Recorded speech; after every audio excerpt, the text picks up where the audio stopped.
In particular, we must work hard to counter the mis and disinformation about the accord that's circulating in many member states. We cannot mince words. The idea that this accord will cede authority to WHO is simply fake news. Il-biża tagħna huwa l-ewwel waħda għax diġà mod detriti. Allura meta tagħmel amendments m'għandek bżonn il-Parlament. Il-Parlament irid jiċċaqlaq imma biex jisma'. Issa l-gvernijiet li qegħdin jipprovdu lil-WHO biex iġibuha gvern assolut ta' ħafna pajjiżi li rridu nkunu attenti. Aħna bħala nies, bħala bnedmin, għandna drittijiet ċivili tagħna, għandna drittijiet morali tagħna, għandna drittijiet tagħna bħala bnedmin. U dan it-tip ta' trattat l-ewwel ħaġa li jista' jagħmel dawn it-tip ta' drittijiet fundamentali jista' jkun qed iġibhom fix-xejn. Iġib id-drittijiet fundamentali tagħna n-nies fix-xejn biex iġib id-dritt suprem, supremazija ġdida, joħloq gvern ġdid, joħloq awtorità ġdida fuq gvernijiet oħra, fuq il-pajjiżi kollettivament, bl-iskuża li jekk ikun hemm pandemija, jkun hemm xi marda, gvern issa assolut ikbar minn kulħadd jieħu over. L-International Health Regulations, l-inizjattiva ġejja mill-EU. Iġieri jekk qed tiġi mill-EU, allura qed tgħid qed tiġi minn Malta wkoll. Jekk Malta kienet koxxenti għal di, ġifieri. Dik id-domanda. Ma nafux. Nista' nagħmlu parlament. Appuntu, jridu jiċċarawha. Għaliex il-fatt li l-Ewropa issa ħadet ġifieri Brussell biex niftehmu min-naħa ta' Brussell waqfet di l-awtorità u l-awtorità ovvjament daħlet fid-dettall biex toħroġ dawn l-emendi, mela l-emendi ħerġin isek qed tgħid minn Malta wkoll. Issa tafx jew ma tafx dik ħaġa oħra, imma teknikament qed joħorġu anke minn Malta bħala membru tal-Unjoni Ewropea. Il-problemi huma illi meta pajjiż jiffirma u jirratifika trattat, ovvjament qed jintrabat. Mela, kwalunkwe triti illi jiġi firmat għandu l-obbligi. Jiġifieri jekk ħajjiġi xi ħadd tal-fact checking u jgħid għax di mhix ħataffettwa l-indipendenza tal-pajjiż, laqqas biss qed jaf x'inhu jgħid. Għax kull darba tiffirma trattat, inti ħajkollu ħadd intrabat. Jekk inti ħadd tiffirma kuntratt mhux hekk, jekk inti tmur u tixtri dar u tiffirma kuntratt biex tieħolhom mal-bank, binti x'qed tintrabat? Tissottometti lilek għar-regolamenti tal-bank. Mhux bil-fors, kwalunkwe kuntratt. X'inhu huwa trattat? Trattat huwa kuntratt bejn pajjiżi. Dak hu mhix affarijiet komplikati.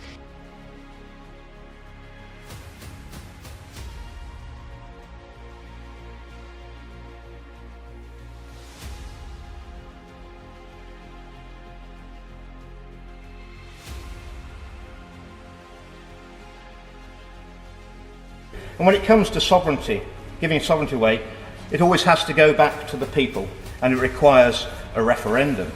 So the people should decide whether they wish to give their sovereignty away, and in this case, whether they want the Director General of the WHO controlling their life, not the government of the day. And to give those powers away would be nothing short of a dereliction of our duties. The WHO would like to paint the picture of this treaty and the amendments being all about nation states working together in harmony to fight deadly pathogens, when in fact it's a huge power grab by an unelected, unaccountable elite. They don't want to debate on this, Madam Deputy Speaker. They would quite happily see this pass through by the back door without a word being mentioned, and that is not my idea of open parliamentary democracy. The Director General of the WHO will have the ability to call a public health emergency of international concern, abbreviated to a fake, Madam Deputy Speaker. He would take absolute control of the lives of all citizens of our sovereign nation. This is a power grab, not just of this nation, but all nations around the globe who sign up. Such new powers, which the WHO will gain, will include freedom to declare a pandemic, or even a potential for a pandemic, at which point all decision-making powers will fall under the control of the WHO. It would also include the ability to call an emergency due to human pathogens, animal pathogens, or a perceived environmental threat, or even the perceived risk of any of the above. The freedom to impose lockdown restrictions on all individuals in member states and to make vaccinations or other medications mandatory. Such vaccines were made in 100 days, skipping human trials and shaving safety and efficacy testing down to the bare bones. Furthermore, it would cede power for the right to specify the use of certain medications in medical emergencies and ban others, to decide the healthcare for every person, with local doctors being forced to follow WHO edicts. The obligation to carry a global health passport would be given over to these unelected bureaucrats in Geneva. Nations would be required to surveil and censor the press and social media so that no dissenting voices can be heard, and the removal of the clause regarding human rights is unforgivable. The recommendations which the WHO issued during the COVID-19 pandemic were exactly that, recommendations. They were advisory, and up to the sovereign governments and sovereign parliaments to implement them or ignore them, as Sweden bravely and successfully chose to ignore them. This treaty would make the WHO's recommendations mandatory, without a debate in this House, or indeed any other elected chamber of nations which signs up to these flawed agreements. And people need to understand, if this treaty goes through, you can bury democracy altogether. It's done with. They have the right to call out a pandemic, and once they do, they will seize executive powers of the member states. So it's now not the government, let's say the German government in our instance, that will impose restrictions on us that we could theoretically fight. Even that was, hard enough to do. But how are you going to go against WHO? I mean, you can't drag them into court. You can't threaten them to not elect them anymore. They don't care. I mean, they're funded by the richest of the super rich people in the world. They don't care. They have all the money, and they don't care about fundamental rights or democracy. If they say, you will stay at home for as long as I tell you, you will. There's always hope. And there is quite a few things you can do. It's not easy, but for one, get involved. Take an interest in what's actually happening, because that's part of their game. They're removed these decision making so far away from you. They're counting on you to no longer care, so they can do whatever the hell they want. And you kind of need to see the big picture. It's various different mechanisms, instruments, crises they need to fight, whatever, integration of EU, have the super state. But you need to see the big picture, the goal of all of this. It's abolition of democracy, taking away your freedom, and it's no longer to having abide by the rule of law. That's what they're trying to do. So get involved. Now, luckily, MEPs are elected. So write to your MEPs and let them know what you do not want. And if they vote for this, that, or the other, then tell them, I will not vote for you anymore.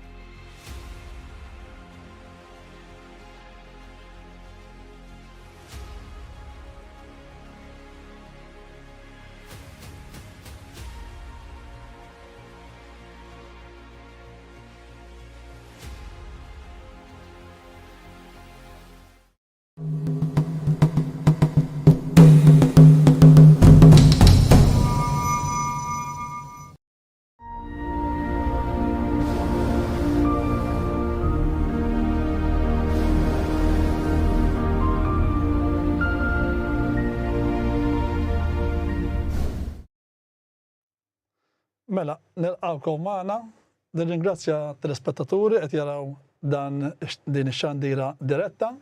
Jekk tridu tinaqdu magħna permezz tal-kummenti tistgħu tħalluhom fil-comment section u mbagħad aħna nkun nistgħu wiġbukom il-mistednin tagħna nkun nistgħu wiġbukom u tkun jistgħu anki jissaqsu xi mistoqsijiet kif qed ngħid.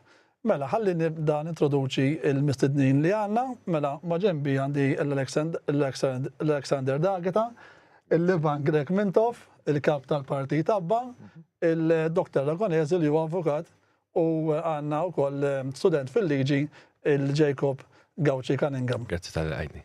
Mela, nibdew bik xej introduzzjoni jekk ma jimportax. Illejla se jkollna dibattitu verament interessanti.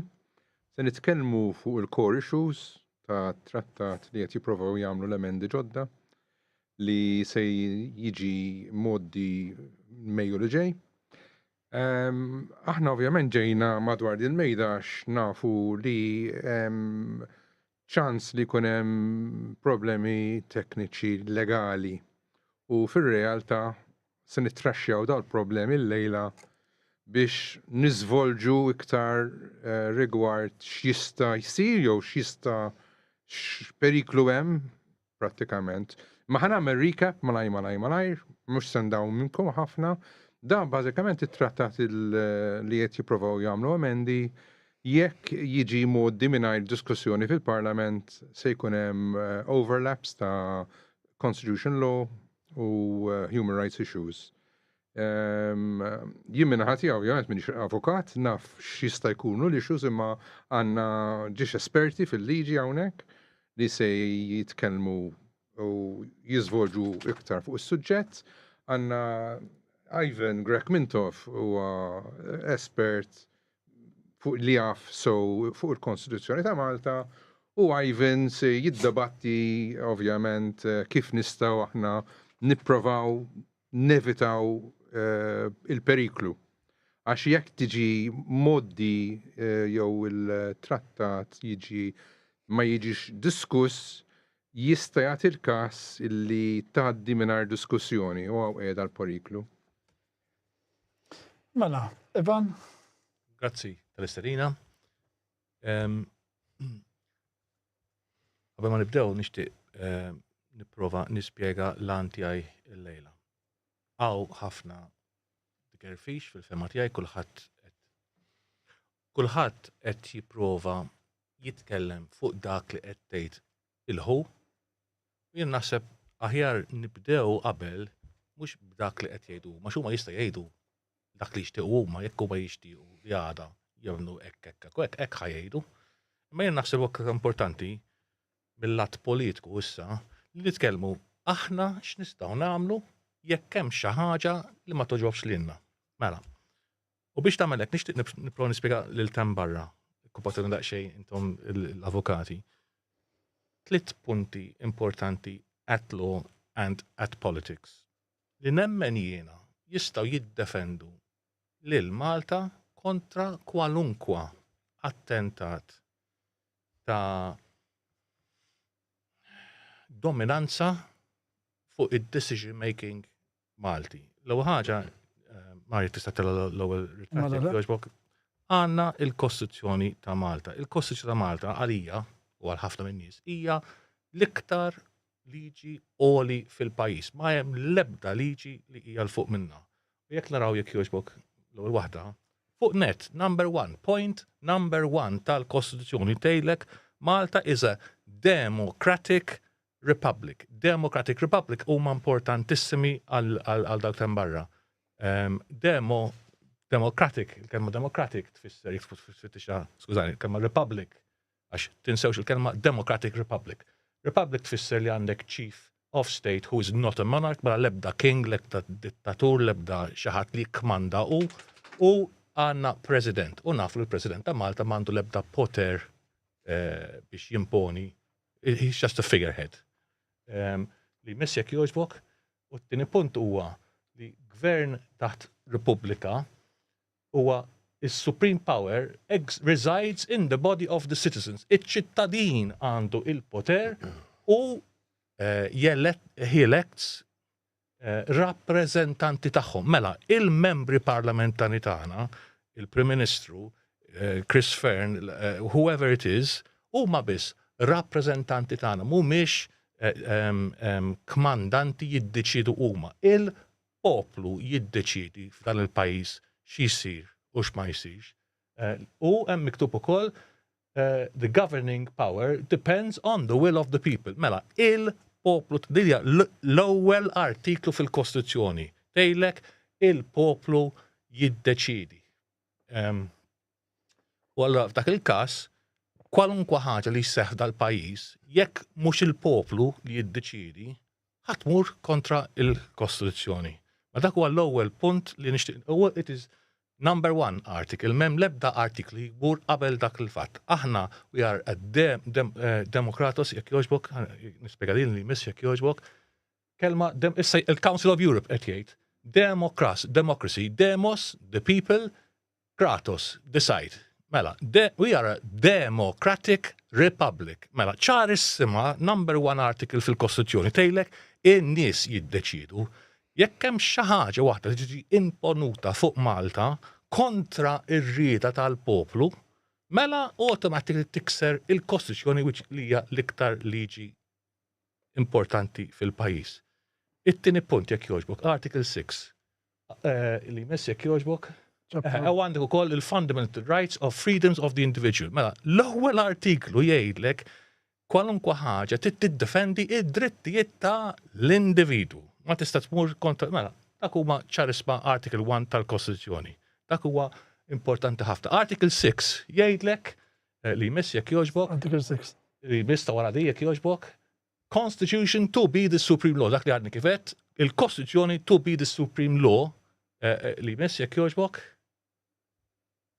Qed naraw miktub hemmhekk li tgħidlek subject to provisions sub Articles 7 and 9 if any other law is inconsistent with the Constitution, mhux national law, any law, mela international law ukoll, jekk dik l-international law tmur kontra il-Kostituzzjoni, jekk jogħġbok li miss, this Constitution will prevail. Il-Kostituzzjoni hija għolja iktar. U li miss jekk jogħġbok, u liġi l-oħra, kwalunkwa liġi, international law, whatever it is, will to the extent of inconsistency, għax tikser il-Kostituzzjoni, be void. Mela, mhux immorru il-qorti tal-Kostituzzjoni u ngħidu la jittikser, tajjeb, la jittikser, mhux di la jittikser il-Kostituzzjoni, automatically taqa'. Mela, ħanibdaw minn dak il-punt, minn dak iż-żewġ punti. 1, il-poplu jiddeċiedi, u jekk inti mhux qed tħalli l-poplu jiddeċiedi, mela qed tikser il-Kostituzzjoni, u t-tieni punt, jekk hemm xi ħaġa li tikser il-Kostituzzjoni, it's automatically void malli jiffirma xi ħadd liġi li tikser is-supremazija tal-Kostituzzjoni, għas biss għandna bżonn immur l-qorti, it is void automatically. Dak huwa punt li għalija ma nistgħu qatt ninsaw, we have to start from that point. Għandna bżonn nibdew ngħidu dak il-punt. Issa. Qed titkellmu fuq trattat. Trattat ma' body li aħna kollha nafu li ħadd ma votajna li ħadd ma dana, u aħna l-Maltin ma rridux nitilfu id-dritt tad-decision making. Mela, jekk kwalunkwa rappreżentant tagħna jinsewx il-popli jiddeċidu, mhux ir-rappreżentant jiddeċidi, ir-rappreżentant jirrappreżentana. Jekk dak imur jiffirma xi ħaġa li aħna ma tajnihomx mandat minn qabel biex jiffirmaw, anzi jmur kontra il-mandat li aħna tajnihom, automatically void. U kwalunkwa, it-tielet punt issa, kwalunkwa liġi jew trattat li Malta tiffirma ma' xi ħadd barra minn Malta, jew stat ieħor, jew an international body, jaqa' taħt il-Malta Treaties Act. Jimporta tella il-parti li jmiss tal-Malta Treaties Act li kompli jogħġbok mela. Part 3.1 tal-Malta Treaties Act tgħidlek where a treaty to which Malta becomes party of after coming into force of this act. Mela, malli din il-liġi tgħaddi u din il-liġi għaddiet il-Malta Treaties Act. Jekk waħda minn daw l-affarijiet A, B u C jiġu affettwati, mela il-Parlament irid jieħu vot fuqhom. U l-ewwel punt huwa l-status of Malta under international law. Il-Kostituzzjoni ta' Malta li aħna ippreżentajna li l-United Nations u l-United Nations aċċettat tgħidlek Malta is a democratic republic. Malli dawn xaħat ħajprovi jiddetta fuq il-pajjiż, l-status ta' Malta in the international arena ħajinbidel. Jekk ħajinbidel, iridu bil-fors jgħaddi għal diskussjoni fil-Parlament. Mela ma jistax isir bidla fit-trattat. Ibiddel l-status ta' Malta mingħajr ma jiġi diskuss fil-Parlament. Li jmiss jekk jogħġbok, qed naġġel ħafna biex ma naħniex ħafna ħin, imma importaw il-punti għalija huma il-building blocks ta' kwalunkwa argument. Ieħor ta' barra naħseb jiena. Is-security u s-sovranità mela jekk aħna xi rappreżentant tagħna jagħti issa decision making lil kwalunkwa body ieħor barra minn Malta u allura nitilfu is-sovranità id-decision making tiġi miksura fil-Treaties Act.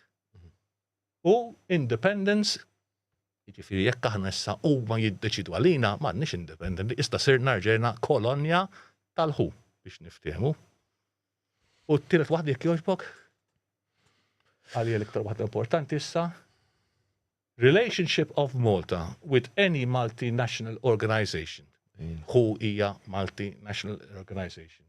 Agency or civil body. Mela, which affects, a treaty in which Malta becomes party after coming to force of this act is one which affects or concerns the relationship of Malta with the multinational body. Jekk aħna issa dat trattat li huma qegħdin jiddiskutu, il-ħu qed jiddiskutu, u f'Malta għadna ma bdinx niddiskutuh bis-serjetà. Jekk huma ħajbidlu xi ħaġa li allura ħadbiddel ir-relazzjoni ta' Malta with the multinational, dak bil-fors irid jiġi diskuss fil-Parlament. Such treaty shall not enter into force. Such treaty shall not enter with respect to Malta unless it has been ratified and its ratification has been authorized or approved in accordance with Malta. Hemmhekk hija ċarissima għandna Article 1 tal-Kostituzzjoni ta' Malta, l-iktar liġi għolja li tgħidlek we are a democratic republic. Il-Maltin, the will of the people, huma jikkmandaw u ħadd ieħor. Ara l-ħu u l-ħadd ieħor ma tista' tikkmanda xi jsir f'Malta għax malli xi ħadd jiffirma trattat bħal dak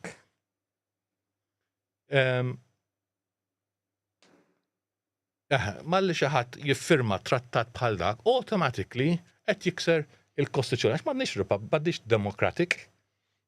Id-deċiżjoni huma tieħdhom mhux il-poplu u malli ikollha supremazija fuq il-Constitution Article 6 kicks in ukoll u allura dak it-trattat automatically void.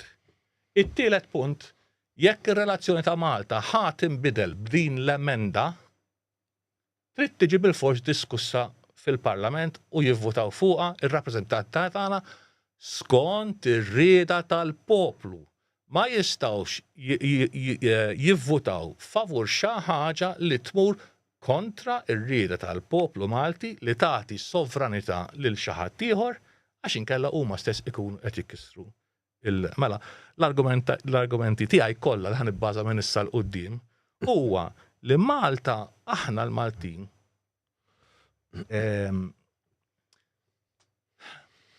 legalment koperti, politically koperti, li ħadd fid-dinja kollha ma jista' jaqbad jgħidilna issa intom tridu tagħmlu hekk malli xi ħadd jiffirma trattat bħal dak nistgħu ninjorawh, assolutament ninjorawh. Imma huma jridu x'importani x'iridu huma. Aħna diġà għandna mekkaniżmu legali politiku li tarfu il-United Nations li tgħid li ħadd ma jista' jagħmel dak li qed jiġi propost. Allura meta nisma' imma huma jixtiequ jagħmlu huma li jridu huma up to them. Aħna xi dritt għandna u dak id-dritt jiena nemmen li għandna niddefenduh u niddefenduh bil-kbir għax inkella ħajkaxkruna. It's very, very simple. Jiena ma rridx li Malta titlef id-demokrazija u titlef il-fatt li l-poplu jiddeċidi. Dak il-punti naħseb jiena ħanoqdu nirreferu għal kull argument. Ma hawnhekk trid il-poplu jqum u jagħmel. Il-poplu tal-inqas irid jaraf id-drittijiet tiegħu. U xarmi għandna fidejna. Ma jistax jibqa' d-dar u jippretendi li l-affarijiet se jitranġaw mingħajr ma jagħmlu ħoss. Mela. Il-poplu jrid iqum. ħanamlu għacċar, ħanirrepetu l-axħar darba njafaw. La Chris Fern, la l-Prim Ministru ta' Malta, la l-WHO, la l-EU, la xejn ma tista' qatt timponi xi ħaġa fuq il-Maltin mingħajr il-Maltin ma jaċċettaw, speċjalment jekk l-istatus ta' Malta jinbidel. Jiena minn hemmhekk għalija hija ċarissima, iva għandna ftehim mal-EU, għandna ftehim whatever, imma l-ftehim tagħna huwa kopert bil-kostruzzjoni tagħna. Nista' nżid ta' xejn punt ieħor u bad niqafaw għax ħafna nies jgħidulek imma la tista' tħanna fl-EU irridu noqogħdu għar-regoli ta' l-EU u kulħadd isemmi il-famuż Lisbon Treaty. Għax il-Lisbon Treaty tagħti primacy lil-EU. Il-treaty tal. Jekk wieħed jaqra dak it-treaty sew, anzi ġibtni jekk ma importax, ġibt mela. Mhux dan għax dan huwa il-Malta Treaties Act, kompli sejjer jogħġbok, kompli sejjer. Mela. Kompli sejjer. Nsibu treaty mill-ewwel biżna tnejn. All right. Nixtieq nagħmilha ċarissima u jekk hawn xi ħadd li jixtieq jiċċallenġani fuqha merħba bih. The Lisbon Treaty m'għandu l-ebda artiklu li jagħti primacy fuq il-Kostituzzjoni ta' Malta. Imkien ma hemm artiklu li jgħid li hu tiddeċiedi il-fuq mill-liġijiet ta' Malta. Li hemm fil-Lisbon Treaty waqt li qed taqra l-artikli imniżlin hemm referenza sab-nota u xejduna li tgħidlek ma ġibtix kollha hemm referenza ma importax toqgħodx tinkwita. Li jgħidlek ta' qabel din naħseb hemm jekk ma importax. Hemm waħda qabel di forsi? Le. Ma importax ħammur fuq dik. Din hija sub-article, nota bene għaw xejn. Di forsi? Mela. Treaty of the Lisbon Amending Treaty, blah, blah, blah, and the treaty establishing the European Community signed Lisbon 13 December għandek A declarations concerning, mela, għandek declaration, għandek footnote, mux article, footnote. U declaration 17, declaration concerning primacy, the conference recalls, mela, għawek għettajdlek, well-settled case law, etc. Issa, the conference has also decided to attach an annex with the treaty. Mela, dan huwa annex ma' treaty. Clarification x'taqbad ngħidlek, subnote. U għandek of this final act. The opinion, mux liġi, mux artiklu, l-opinjoni, u ma x'jaħsbu fuq is-supremazija. All right? Mela, il-liġi li il-Parlament Ewropew għamel, il-treaty, il-Lisbon Treaty, li l-Parlament Ewropew għamel, jirreferi għal Council of Europe Declaration. Subnote. Fej jgħidlek. Din hija l-opinjoni tagħna, mhux qed jgħidlek din hija. Tajjeb. U għandek erġa' miktuba tri darba. Opinion of the Council Legal Service. Opinjoni. U tgħidlek. Results from the case law. Nasib li biss jekk jogħġbok forsi underline iktar aħjar. Mela. At the time of the first judgment of the established case law, there was no mention of primacy in the treaty. There was no mention of primacy in the treaty. It still is the case today. Mela, waqt il-Lisbon Treaty, qed jiġi iffirmat, diskuss, whatever, it has no primacy qed tgħidlek ċarutan hemmhekk. The fact that the principle, il-fatt li fil-prinċipju primacy will not be included, will not be included in the future, shall not in any way change the existence of the principle. X'qegħdin jgħidu hawnhekk, qegħdin jgħidu isma' li ju ma tistax taħdem fir-realtà mingħajr ma jkollha primacy. Imma m'hemmx liġi li tgħidlek li it has primacy. Mela, fl-opinjoni tagħna għandha jkollha primacy biex taħdem. Għandna nirrisponduhom fl-opinjoni tagħna. Il-Kostituzzjoni tgħidlek ma tistax. Mela intlek għandek opinjoni. Mhijiex law, mhijiex miktuba, mhijiex fit-trattat li hemm primacy. U aħna qed ngħidulek aħna maħniex qed inċedu il-primacy, anzi kwalunkwe ħaġa li inti ħadd titfanna, Article 6 automatically makes it void. Ħana qafaw xi kella. Mela, Dottor Ragonesi x'għandek xi tgħid fuq dak li qal. Mela, forsi nibda billi nispeċifika punt li semma Ivan fil-fatt ta' xi kostitwixxi xaġa li tkun null jekk tkun kontra l-Kostituzzjoni. Fil-każ ta' drittijiet fundamentali, sfortunatament trid tagħmel kawża biex tiġi dikjarata illi xi qatt tal-gvern ikun kontra dawk id-drittijiet fundamentali. Imma sfortunatament il-Qorti Kostituzzjonali ma twaqqax dik il-liġi illi biha tista' taffettwa dawk id-drittijiet fundamentali. Biss fejn qed jispjega Ivan għal-fini ta' dan il-diskors, jagħmel ħafna sens għax fil-fatt il-Kostituzzjoni apparti li tipproteġi id-drittijiet fundamentali, għandek il-linji gwida għal min qed imexxi l-pajjiż. Mela, jekk il-Gvern jew il-Parlament jikkonsulta l-Kostituzzjoni u jekk il-Kostituzzjoni tgħidlek isma' jekk hemm pereżempju trattat eċetera li qed jaffettwa s-sovranità tal-pajjiż dak jiġi null, allura il-Parlament jew il-Gvern dejjem jikkonsulta ovvjament l-esperti tiegħu u l-avukat tal-Gvern u l-esperti legali ħalli ikun jista' jagħmel argument anki fuq xena internazzjonali u jgħid fil-fatt din tmur kontra l-Kostituzzjoni tagħna, allura maħniex ħannirrikonoxxuha. Jiġifieri xtaqt nagħmel dik id-distinzjoni li hija importanti ħafna u allura dak li qal Ivan huwa rilevanti ħafna. Xtaqt nitlaq minn dak illi beda Ivan u ngħid fil-fatt il-problema ta' attakk jew assedju insidjus fuq is-sovranità ta' kwalunkwe pajjiż mhux ta' Malta biss għax nitkellmu ħaġa internazzjonali u xek. Huwa tip ieħor ta' neokolonjaliżmu. Issa, x'inhu da? Kelma twila tqila le mitqila xejn. Il-kolonjaliżmu kulħadd jaf x'kienet pajjiżi kbar li jaħkmu il-pajjiżi żgħar.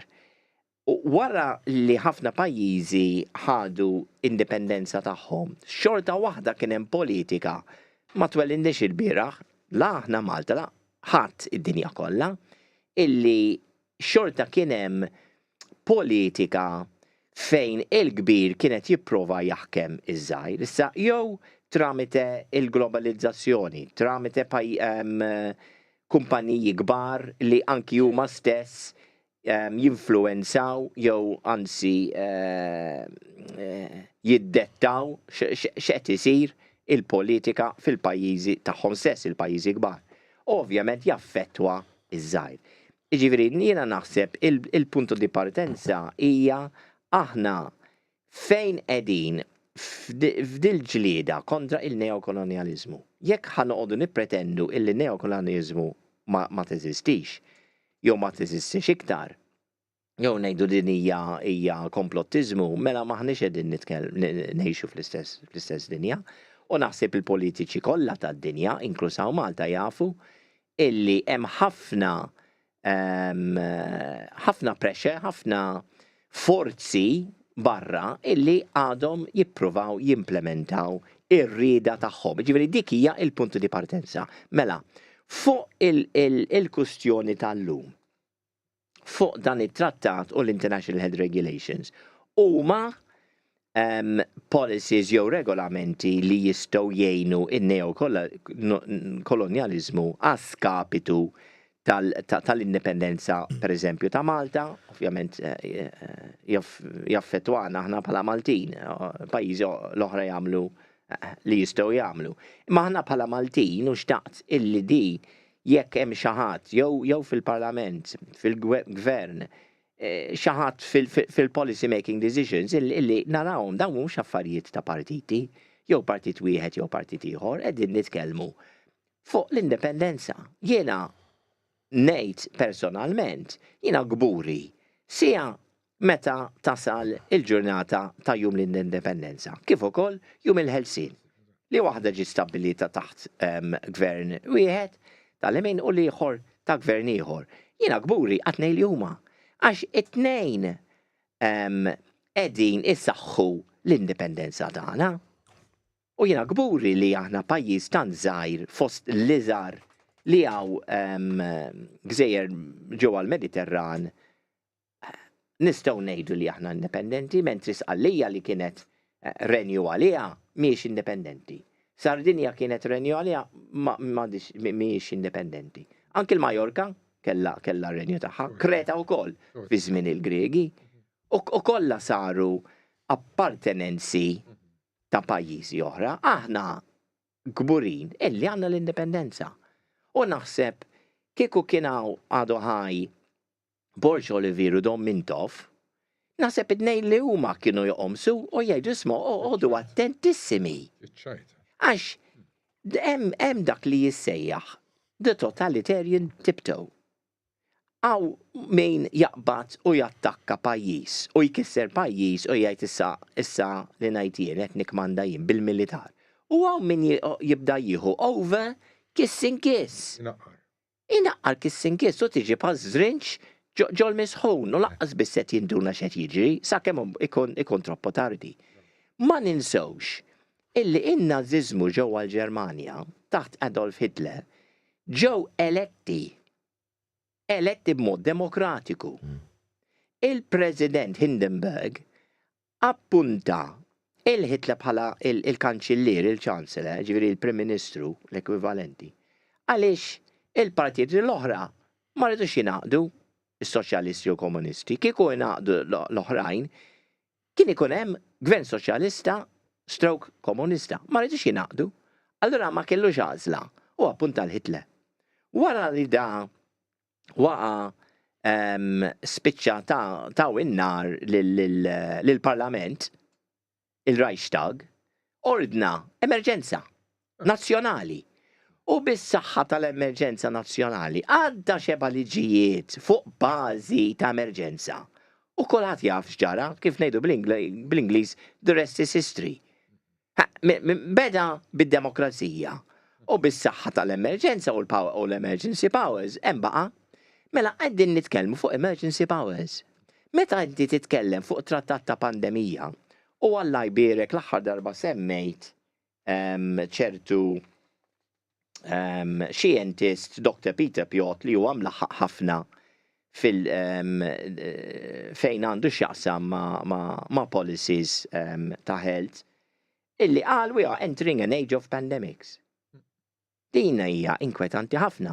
Għax inti segwi mhux il-kliem għax kull kelma il-kelma tirrappreżenta fażi tal-politika. Meta inti tasal għall-pandemija, ġifieri hawn xi ħadd f'dan il-każ id-Direttur Ġenerali jiddikjara pandemija. Min hemm tiddikjara stat emerġenza. Ma ninsewx li stat emerġenza kif semmejna pereżempju tal-Ġermanja. Min stat emerġenza u mbagħad jibdew liġijiet ġodda. li rajnjom diġà fis-sena famuża antidemokratika tal-Covid, għax l-ikbar kriżi tal-Covid ma kienx il-marda, ma ngħidx li ma kienx hemm marda, imma dejjem kien hemm il-mard fl-istorja, daqskemm dejjem kien hemm min jiġġieled kontra d-demokrazija. Ma ninsewx illi xi tip ta' tiranija autoritarianizm ilha teżisti eluf ta' snin. Demokrazija ilha teżisti 100 sena mill-aħħar 200 sena. Għax xin tibda tara. Ftit demokrazija mir-Revoluzzjoni Franċiża u Amerikana. U mbagħad spiċċat fix-xejn ġewwa l-Ewropa. Bil-ġlied u gwerer fi żmien Napoleon. U mbagħad reġgħu ġew lura il-monarchs, il-pajjiżi monarkiċi, ġifieri demokrazija brodu. U mbagħad reġgħu jippruvaw bdew. U mbagħad diżastru l-ewwel 50 sena tal-aħħar seklu. Bil-naziżmu, bil-faxxiżmu, bil-bolxeviżmu, fejn kienet id-demokrazija. U mbagħad l-Amerika tisfel, l-istess ħaġa, ħafna snin bil-faxxiżmu, kważi kull gvern. Ġifieri ma nistgħux ngħidu d-demokrazija naħduha for granted li ilha teżisti forsi 100 sena f'dawn l-aħħar 200 sena mill-aħħar 1000 sena, 2000 sena. Mela, tiddikjara pandemija, u mbagħad tiddikjara emerġenza. U mbagħad minn hemm tibda regolamenti differenti. Fil-każ tal-vaċċini, l-aħħar vaċċini, l-mRNA vaccines li ġew introdotti, illi hawn ħafna xjentisti qegħdin jgħidu laqqas mhuma vaċċini, imma huma gene therapy, di ħaġa oħra. Allura tip ta' mediċina, rimedju, intervent mediku li huwa assolutament ġdid. U allura iktar u iktar m'għandekx timponi fuq in-nies. Ilhom 15-il sena jippruvaw jillonċawhom, qatt ma rnexxielhom, għaliex? Għax ma setawx jagħmlu dawn it-trials, ma kellhomx il-permess jagħmlu trials. Inti jekk għandek liġijiet ta' emerġenza tibbypassja. Inti ssib il-bib magħluq, imsakkar. U daqqa waħda xi ħadd jiftaħlek it-tieqa. U bekk hekk għamlu. Għax meta għaddew iddikjaraw stat ta' emerġenza illi ta' bilħaq laqqas biss kienet skont ir-regolamenti hawn Malta tal-Kostituzzjoni, għax mhux inbilli tiddikjara stat ta' emerġenza għat-tenur tal-artiklu li hemm ġollat tas-saħħa pubblika, trid tara wkoll l-artiklu konċernanti fil-Kostituzzjoni fejn tgħidlek jekk inti ħadd tiddikjara stat ta' emerġenza dawn huma l-proċeduri laqas biss segwhom, imma dika xi ħaġa forsi ta' għal darba oħra. Għax illum is-suġġett huwa illi jekk inti jkollok stat ta' emerġenza internazzjonali tibbypassja l-proċeduri biex inti tiddeċiedi x'tip ta' mediċini ħadd illonċja. Mela, jekk inti mbagħad ħadd illonċja, x'għamlu dawn? Fejn qabel kellhom bżonn 15-il sena 10 snin biex jillonċjaw vaċċin? Daqqa waħda f'sena illonċjaw għax jibbypassjaw għamlu fast tracking. Ma setawx jagħmluha kieku ma kienx hemm emerġenza. Għax biss saħħa ta' emerġenza il-liġijiet qalu tista' toħroġ xi ħaġa li mhijiex ittestjata 100%. U dawn huma l-problemi. Jekk xi ħadd jiġi u joqgħod kif qal dana Dr. Peter Piot tal-Liberia jgħid we're entering an age of pandemics, mela we are entering an age of medical dictatorship allura. Għax pandemic ifisser emerġenza. Emerġenza tfisser tibbypassja il-regolamenti tiegħek, tibbypassja il-regolamenti tiegħek anki pereżempju il-Kunsill u l-Kummissjoni Ewropea għamlu kuntratti ma' kumpaniji bħal Pfizer illi il-procurement procedures jistgħu jibbypassjaw ċerti procedures minħabba l-emerġenza. Għax inti bħalma għandna il-public procurement procedures Malta l-istess l-Ewropa.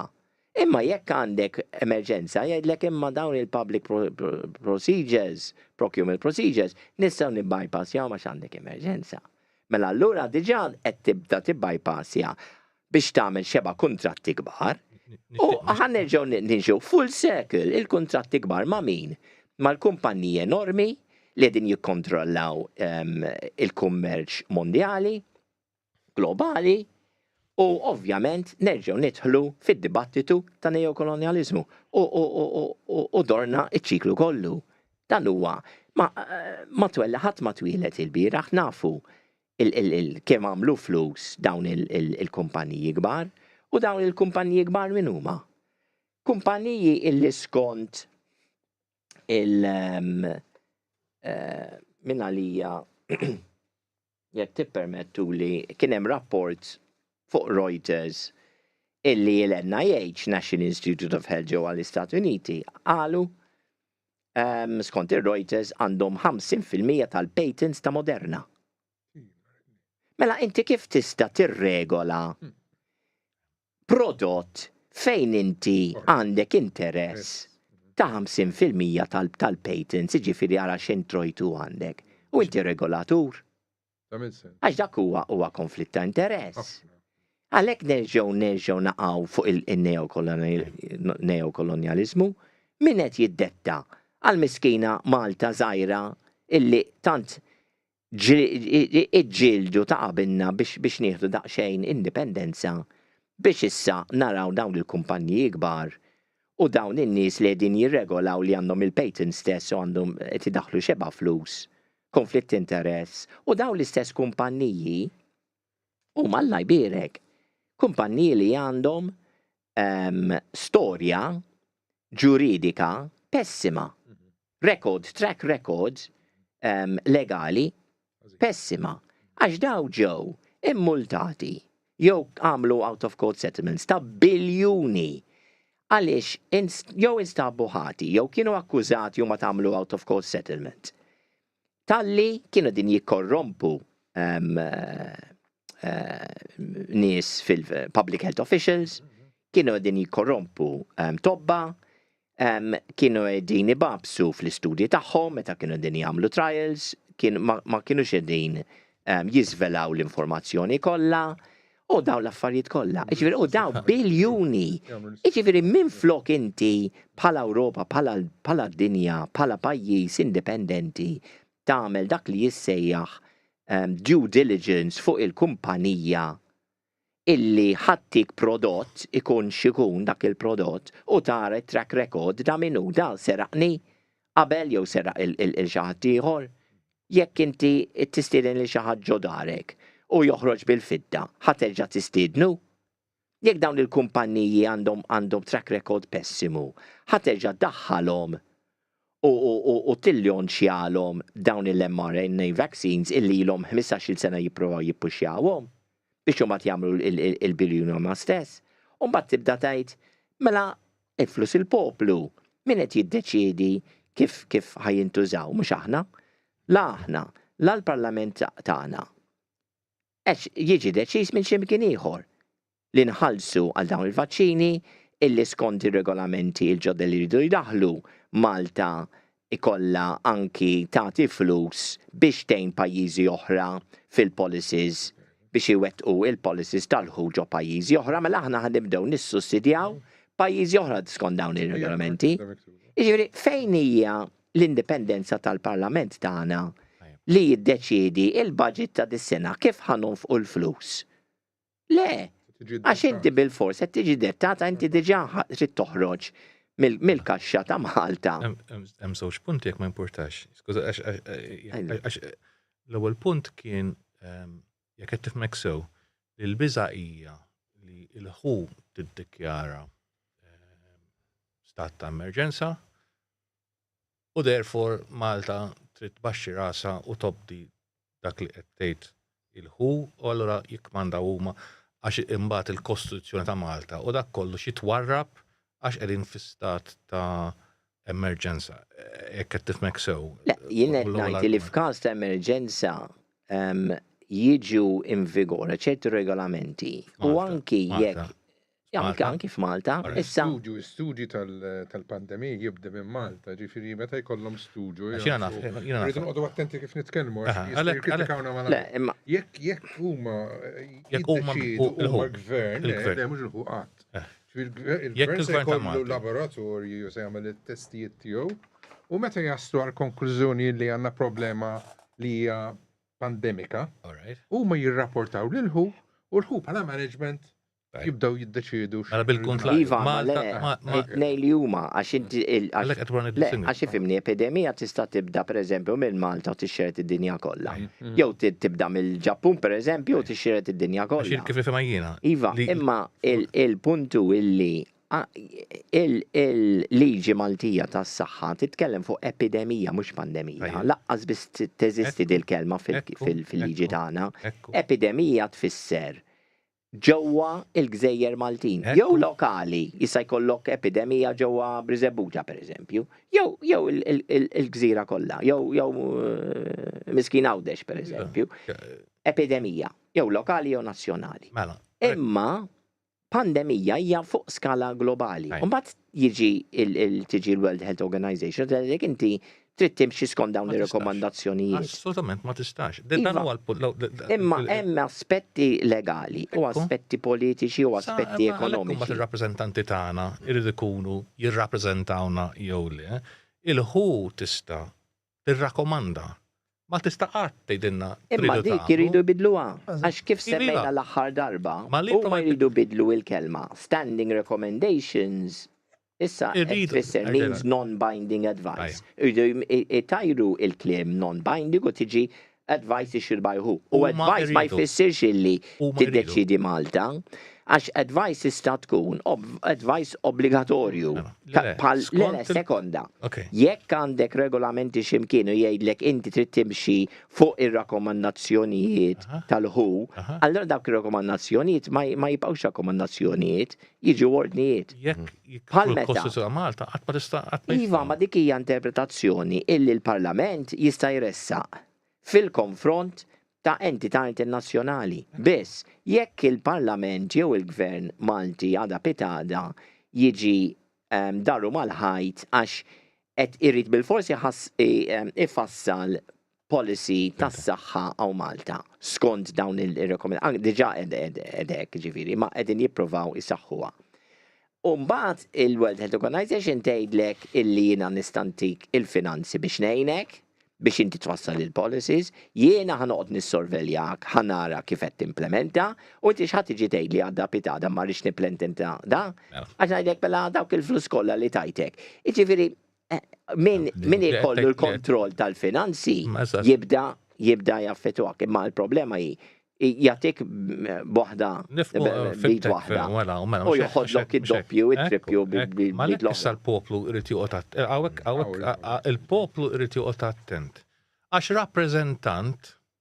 rappreżentant tiegħu ma jistax jieħu deċiżjonijiet waħdu mingħajr ma jikkonsulta mal-poplu u l-poplu jiddeċiedi. Għax għalek fil-politika. Imma il-problema hi illi fid-demokrazija anki skont il-Kostituzzjoni tagħna, id-demokrazija tagħna mhijiex demokrazija diretta, m'għandekx sistema ta' referenda. Għandek sistema. Għandek sistema. Ikollok ir-rappreżentanti tiegħek ġol parlament, il-Parlament jiddeċidi. This is where we're losing the point. Jiena naħseb li l-Maltin tilfu ħafna drittijiet għax mhumiex japplikaw il-liġijiet kif suppost. Ir-rappreżentazzjoni tagħna għandha metodu speċifiċu ħafna. One, meta jsir elezzjoni, il-partiti kollha li jieħdu sehem iridu jippreżentaw lill-poplu, qed hemmhekk miktuba, il-manifest. Il-manifest, il-wedit se nagħmlu meta nkunu fil-gvern. U l-partiti marbutin li dak jagħmlu u xejn iktar. Għalhekk meta l-poplu jara dak x'qed joffri, jien nivvota għal dak u mhux għal dak. Hekk taħdem is-sistema demokratika tal-elezzjonijiet tagħna, mela aħna nażlu il-pakkett li jkun tagħna ċertu partit jew partit il-qudiem jekk ikun hemm coalitions, eċetera, eċetera. Mela, iweduna A, B, C, D, E. U aħna ntuhom mandat mandare, mur, għamel dak li aħna qed ngħidulek biex tagħmel. Din naqblu, imma din hija teorija. Din hija l-idealizmu, imma fil-prattika ma taħdimx. This is the law. U huma ma jistgħux jiddeċidu affarijiet. Meta m'għandekx mandat, ma tistax tagħmel għax hekk qed tmur kontra. Inti taf x'ngħidu aħna fil-professjoni tagħna.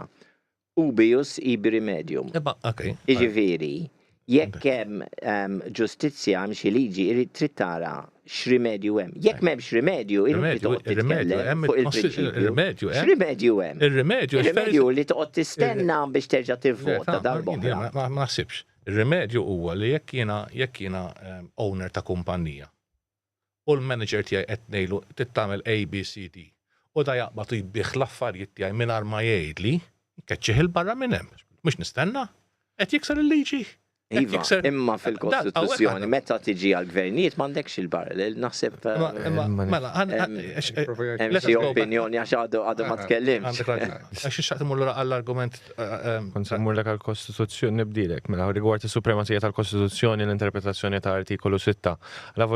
Artikolu 6 iva jagħmel il-Kostituzzjoni Suprema. Irridu nitkellmu wkoll fuq il-fatt li kull artikolu provizjoni li hemm fuq il-Kostituzzjoni jibnu fuq xulxin. Ġifieri irridu ma nistgħux nħarsu lejn wieħed u ninjoraw l-oħrajn. U bekk irridu nindunaw li alla volja l-Kostituzzjoni tgħid li suprema xorta hemm artikolu 65 sab artikolu 1 li jgħid li rridu nimxu u nsegwu il-trattati internazzjonali. Issa, inti u rejt il-lat tal-rigward it-Trattat Internazzjonali. Dak mis ħafna mal-proċedura ta' kif aħna narratifikaw. Meta nitkellmu fuq il-WHO Treaty, it-Trattat ta' WHO, il-gvern qed jaċċettah. Jekk qed jiġi ratifikat b'mod legali, mela m'hemmx fejn wieħed jattakka il-proċedura. Le ma fimtix għall-punt. Jekk aħna qegħdin nirratifikaw il-trattat, meta ngħid aħna ġifieri skużan, il-gvern qed jirratifika il-Trattat Internazzjonali ta' WHO b'mod legali li timxi mal-proċedura, mela dawk it-tliet punti li semmejt int rigward artikolu 3A ma jibqgħux. Ma jekk qed nagħtu sovranità lil Tieni ċans ħaniġi għas-sovranità. Issa rigward il-proċedura tal-gvern, mela l-proċedura tal-gvern qed jimxi ma dak li huwa l-proċedura legali, mela ma nistgħux nattakkaw b'mod proċedurali. Apparti minn hekk, il-trattat u nnifsu jekk noqogħdu sejrin ħafna, pereżempju jekk tmur fuq il-Merchant Shipping Act, għandna ħafna trattati internazzjonali li nżommu magħhom li ma jfissirx li qed inneħħu sovranità. Iżda rigward is-sovranità legali u sovranità ġenerali tal-pajjiż. Aħna meta tħanna fl-Unjoni Ewropea bat sovran iddeċidejna li nitrasferixxu is-sovranità legali ta' Malta għand l-Unjoni Ewropea. U din inti qed korreġini, parti minna. Ħanejlek pereżempju, hemm ħafna kompetenzi anke rigward il-liġi tal-familja fejn l-Unjoni Ewropea għandha sej kbir fiha. Iva, imma ddeċidejna aħna. Iddeċidejna aħna. Mhux iddeċidu huma. Le, l-Unjoni Ewropea ta' ċertu direttivi li aħna rridu nobdu. Mux we have to abide by them whether we like it or not. Mela, jekk ma li waħda tikser il-Kostituzzjoni. Mela, il-Kostituzzjoni kazistika li turi li anke il-Kostituzzjoni timxi wara l-liġi li tal-EU u din jissemma wkoll artiklu 65 sab artiklu 1 huwa Vodafone u Mobile Connections Limited kontra l-Avukat Ġenerali u l-Controller of Customs. Mela, f'din il-każ ġie deċiż u jintqal ukoll li jekk persuna jew kumpanija tikser il-liġi tal-Unjoni Ewropea tkun qed tmur kontra l-Kostituzzjoni. Mela inti ma tistax tikser inti qed tikkontradixxi l-Kostituzzjoni billi tikser il-liġi tal-Unjoni Ewropea. U jisemma artikolu 65 sab artikolu 1. Jiġifieri ma fimx l-argument, skużani taġġel ħafna u ma fimx l-argument. Skużani. Mela, is-sovranità legali hemm parti minnu li għadu ta' Malta. Hemm parti minnu oħra li aħna trasferixxejna l-Unjoni Ewropea. Basta ma tiksirx il-Kostituzzjoni. Imma il-fatt li ma tiksirx il-kod. Automatic, it's void. Imma mbagħad mela rridu l-ħarsu, it is void to a certain point. Imma jekk aħna l-ħarsu lejn it-trattat. Il-fatt Tony Abela għamilux għamel sentenza interessantissima fuq dal-punt ta' ġifieri li l-Kostituzzjoni is the supreme rilevanti. Imma l-Kostituzzjoni stess tgħidlek li kazistika rigward mill-Qorti Kostituzzjonali tgħidilna li aħna rridu nsegu liġijiet internazzjonali kif ukoll l-Unjoni Ewropea. Aktar minn hekk, biex wieħed juża l-Kostituzzjoni biex nattakkaw dan it-trattat, jgħidu kien hemm xi ħaġa li f'dan it-Trattat Internazzjonali tad-WHO imur kontra l-Kostituzzjoni. ċar sema. Imma xem ċarissimu. Ma laħwa, naħseb isna din nifokaw wis fuq il-Kostituzzjoni u d-debattitu tal-lum hija propju fuq dawn il-problemi tal-International Health Regulations u tat-trattat. Għax Kostituzzjoni ovvjament hija liġi importanti ħafna. Laqqas tista' tgħid imma hija suprema. Fis-sens illi. Ma mhux imbilli tgħid.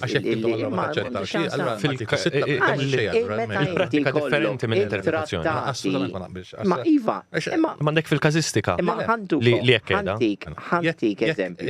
Ivan, ħantik eżempju, hu paċenzja, ħantik eżempju. Il-Kostituzzjoni ta' Malta intkitbet fil-1964 ġiet implementata. Le, ma emendata. Kien hemm diversi emendi anki wara 74. Imma sussegwentement u anki qabel kien hemm trattati. It-trattati aħna bil-trattati kif għadt fil-programm preċedenti aħna nintrabtu bihom. Mela jekk nintrabtu għax il-pajjiż jiddeċiedi hekk, ma tistax tgħid illi l-Kostituzzjoni għada għandek tal-forza minnhom. Tik sekonda. Għaliex it-trattati jridu jiġu ratifikati mill-Parlament. Anki meta gvern jiffirma konvenzjoni trid tiġi ratifikata mill-Parlament. Ma il-Parlament jara il-Kostituzzjoni u jgħid isma' ħanamel xi riservi minħabba l-Kostituzzjoni. Jekk jiddeċidi le, allura m'għandux obbligu, l-obbligi tiegħu huma fuq xena internazzjonali. Apparti minn hekk, hemm ċerti affarijiet, pereżempju, anki mill-qorti kostituzzjonali tista' tappella lill-Qorti Ewropej ta' drittijiet ta' ġifieri dik hija iktar suprema mill-Qorti Kostituzzjonali ta' Malta. Tista' tgħid li l-Qorti Kostituzzjonali hija l-entità iktar suprema anke mill-Kostituzzjoni għax qed tiddeċidi u tinterpreta iva, imma dawn huma diskussjonijiet li għandna bħala avukati. Xtaqt nara fuq dal-punt, ħuttika paċenzja bija, illi pajjiż ikun marbut, pereżempju, ikun hemm it-Trattat tal-Konvenzjonijiet ta' Ġinevra, ma tistax tiġi kif ġew in-Nazisti wara l-gwerra u jgħidu isma' dawn ma japplikawx.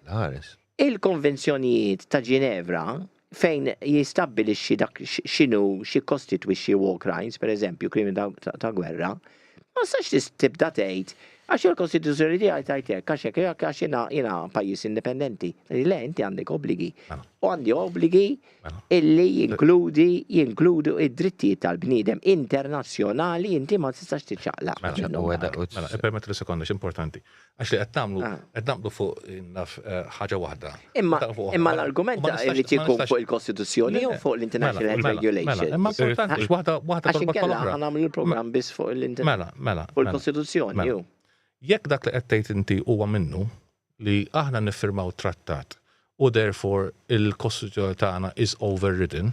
Mela artiklu it-trattat jiġi firmat, jgħaddim il-proċedura legali biex jiġi ratifikat. It's not overriding, mhux qed titrionfi il-Kostituzzjoni, sempliċement qed isir parti minn liġi domestika. M'hemmx kontradizzjoni mal-Kostituzzjoni. Basta ma tikser il-Kostituzzjoni. Jekk hija tikser il-Kostituzzjoni. Għalhekk jiena semmejt fil-prinċipju ubius ibi rimedju, jekk m'għandekx rimedju. Il-problema hi aħna din nitkellmu fuq il-fatt illi jekk jiffirmaw dat trattat u dawn il-tibdiliet tal-International Head Regulations, maħniex ħajkonna rimedju, jinnaħseb il-suġġett tal-lum. U illi irridu nevitaw, għax l-uniku rimedju li titlaq mill-WHO Health Organization, illi mux ħassi. We have to be clear, għax filli il-Kostituzzjoni mhix mdana, filli mi, għax waħda jew l-oħra. No, fil-liġi għandek dak li jissejjaħ, a conflict of laws. Liġi tajdlek mod, liġi oħra tajdlek mod ieħor u ma trid ikun hemm orti li tiddeċiedi dawk iż-żewġ. That's the highest law of the land. Le, m'għandux xansa. L-oħrajn kollha marbutin fuqha. Le, but the highest law of the land, state is the highest law of the land. Jekk għandek trattati internazzjonali għandhom is-saħħa tagħhom kif semmejtek it-trattati kontra l-war crimes, kif tista' tgħid mela il-Kostituzzjoni ħatkun ikbar minn dak li jgħidlek il-firma. Billi. Fil-prattika mhix m'għandux ġoħra tmur kontrija void. Iva, daqs kemm hija miktuba l-lista tal-war crimes jekk nieħdu trattat ta' Ġinevra. Jekk nieħdu eżempju. Skużani, Iva, ħantik eżempju ta' il-prattika kif turi l-Kostituzzjoni. Fil-Kostituzzjoni aħna il-reliġjon ta' pajjiżna huwa Rumana Apostoliku. Hemm miktub ukoll li hemm l-reliġjoni oħrajn huma tollerati. Eżatt. Irrid ikun hemm imma kull provizjoni tibni fuq xulxin. Tibni, ġifieri jekk meta li qed jgħid il-dot u qed jgħid mod sew, l-ebda trattat mu ħadd jikkontradixxi the highest law of the land kif qed il-Kostituzzjoni. Supremazija lil ħu biex tiġri. Mhux qed nagħtu supremazija. Il-gvern tagħna qiegħed jaċċetta li jirratifika. Ma jistax. Mhux għaliex ma jistax. Għax marbut bil-Kostituzzjoni daqsi u daqshekk. Imma marbut bil-Kostituzzjoni biex jagħtu s-servizz. Il-rimark is very very simple. Ħanejlek. Jekk Article 6 exists and it exists, mela kwalunkwa ħaġa li jiddettaw il-ħu jiddettawna x'namlu is void. Ninjorawhom għax ma teżistix dik il-liġi. Il-poplu Malti jinjoraħ għax dak ma jeżistix, maħniex marbutin bih, it's void. Il-poplu Malti. Jekk Fern, ħapatenzja, jekk Fern ħajiffirma, skużani, jekk Fern ħajmur jiffirma, jekk il-Ministru tas-saħħa imur jiffirma trattat fejn jagħti ineħħi s-sovranità ta' Malta, u jagħtiha lil xi ħadd ieħor, dak l-att malli jiffirma, it is void. Limma. It is not law in Malta. Il-rimedju li qed tgħid inti illi l-poplu jinjora. Għax liġi ma teżistix. Imma inti m'intix ħadd injora xi ħaġa illi ħarġet mill-ħu. Ħadd injora, sekonda għandi dik ċans. Ħadd pereżempju immorru lura 3 snin. Meta kien hemm il-regolamenti fuq il-maskri, trid tilbes maskra anke jekk inti qed timxi waħdek ta' ċenġ. Mhix ħadd iġi l-ħu tgħidlek għax hekk u hekk, għax dik dawk ir-regolamenti ħarġu mill-istituzzjonijiet Maltin. U min ħajjiġi fuq. Xi ħadd li ħajjipprova jinforza ġewwa Malta. Malli il-Gvern Malti jiffirma kuntratt illegali, ma x'qed jagħmlu illegali. Il-fatt li tajna sovranità li ħadd ieħor. Il-sovranità qegħdin naċċettaw li nagħtu ċertu. Min inti aċċettajta? Il-rappreżentant id-demokrazija kif qal sew id-dot fil-bidu. Paċenzja bija. This is the whole point of the argument. Malek semmejt li we don't have direct democracy. Imma l-poplu ma tax mandat. Il-poplu ma tax mandat lir-rappreżentanti għaw biex iċċedi s-sovranità fej. Imma nix semmejt ma jekk niġu għalek għamanna trattat internazzjonali fejn skużani, għan nitkellmux fuq xulxin. Hemm ħafna trattati internazzjonali li aħna aċċettajna li l-gvern tagħna preżentu anke tal-passat aċċetta li ċertu mis-sovranità tagħna rigward pereżempju anke kif nieħdu kif narmu xejdulu il-ħmiex fil-baħar napplikaw trattati internazzjonali. Fejn imur kontra il-Kostituzzjoni imma? Li jiena bħal politikant. Imma dak qed nuża il-loġika tiegħek hija li sovranità qed nagħtu parti mis-sovranità tagħna. Le, rigward regolazzjonijiet fuq il-baħar tagħna li trattati internazzjonali. L-istess fuq il-mediċina u l-settur tal-pubbliku. Għandek raġun. Ħankun aktar ċar mela. Li jiena naċċetta li insegwi ir-regolamenti tiegħek. Għax jaqbel lil Malta u ma jiksirx il-Kostituzzjoni, no problem whatsoever, għax dik hija deċiżjoni tiegħi. Ma li tiġi inti u tgħidli millu mill-qudiem tittamel hekk u hekk, dik għalija rappreżentant tiegħek ikun aċċetta. Mhux fismi. Imma jekk niġu ħafna affarijiet ma jiġux aċċettati Il-Kostituzzjoni tgħidlek illi inti qed tiġi rappreżentat skont il-mandat li tajtu. Iva, ma dak tiġi interpretazzjoni jekk jimxi skont il-mandat li tajtu, allura min ħaj jiddeċidi, jrid ikun hemm xi mħallef. Min ħajkun x'tribunal, x'rimedju, x'proċedura għandek biex xi ħadd jiġi jgħidlek. Il-Kostituzzjoni tgħidlek jiena għażilt lil dal-persuna biex jirrappreżentani, mhux biex jieħu deċiżjonijiet il-Democratic Republic, the people decide. U għawek tlifna il-vija. Mandi minn diġet tirrispondi mistoqsija tiegħek x'rimedju għandek. Ħanejlek. Għax il-liġi jekk ma tix rimedju mhijiex liġi. Tajjeb ħafna. Mela il-Alex jiena tajtu skont mandat A, B, C, D, go, għamela. Jekk dajmur jagħmel FGNH, mhux fismi qed jagħmelhom għax jien ma tlux biex jagħmel FGNH, mela jekk Alex ħajmur jiffirma trattat fejn jagħti lil xi ħadd ieħor decision making, żgur li jien ma tajtux dak. Mela x'inhuwa jekk da jagħmel dik il-biċċa xogħol qed jikser il-Kostituzzjoni għaliex għax qed ineħħi s-sovranità l-Article 1 tal-Kostituzzjoni kisru. It's no longer a democratic republic, it's a dictatorship. Allura dan li iffirma imur kontra l-Kostituzzjoni Article 6 kicks in. Allura dak li firma is automatically void. Ma dik il-liġi ma teżistix. Jien m'għandix għalfejn niffolja xi ħaġa li tmur kontra the will of the people. Dak huwa l-argumenti għaj.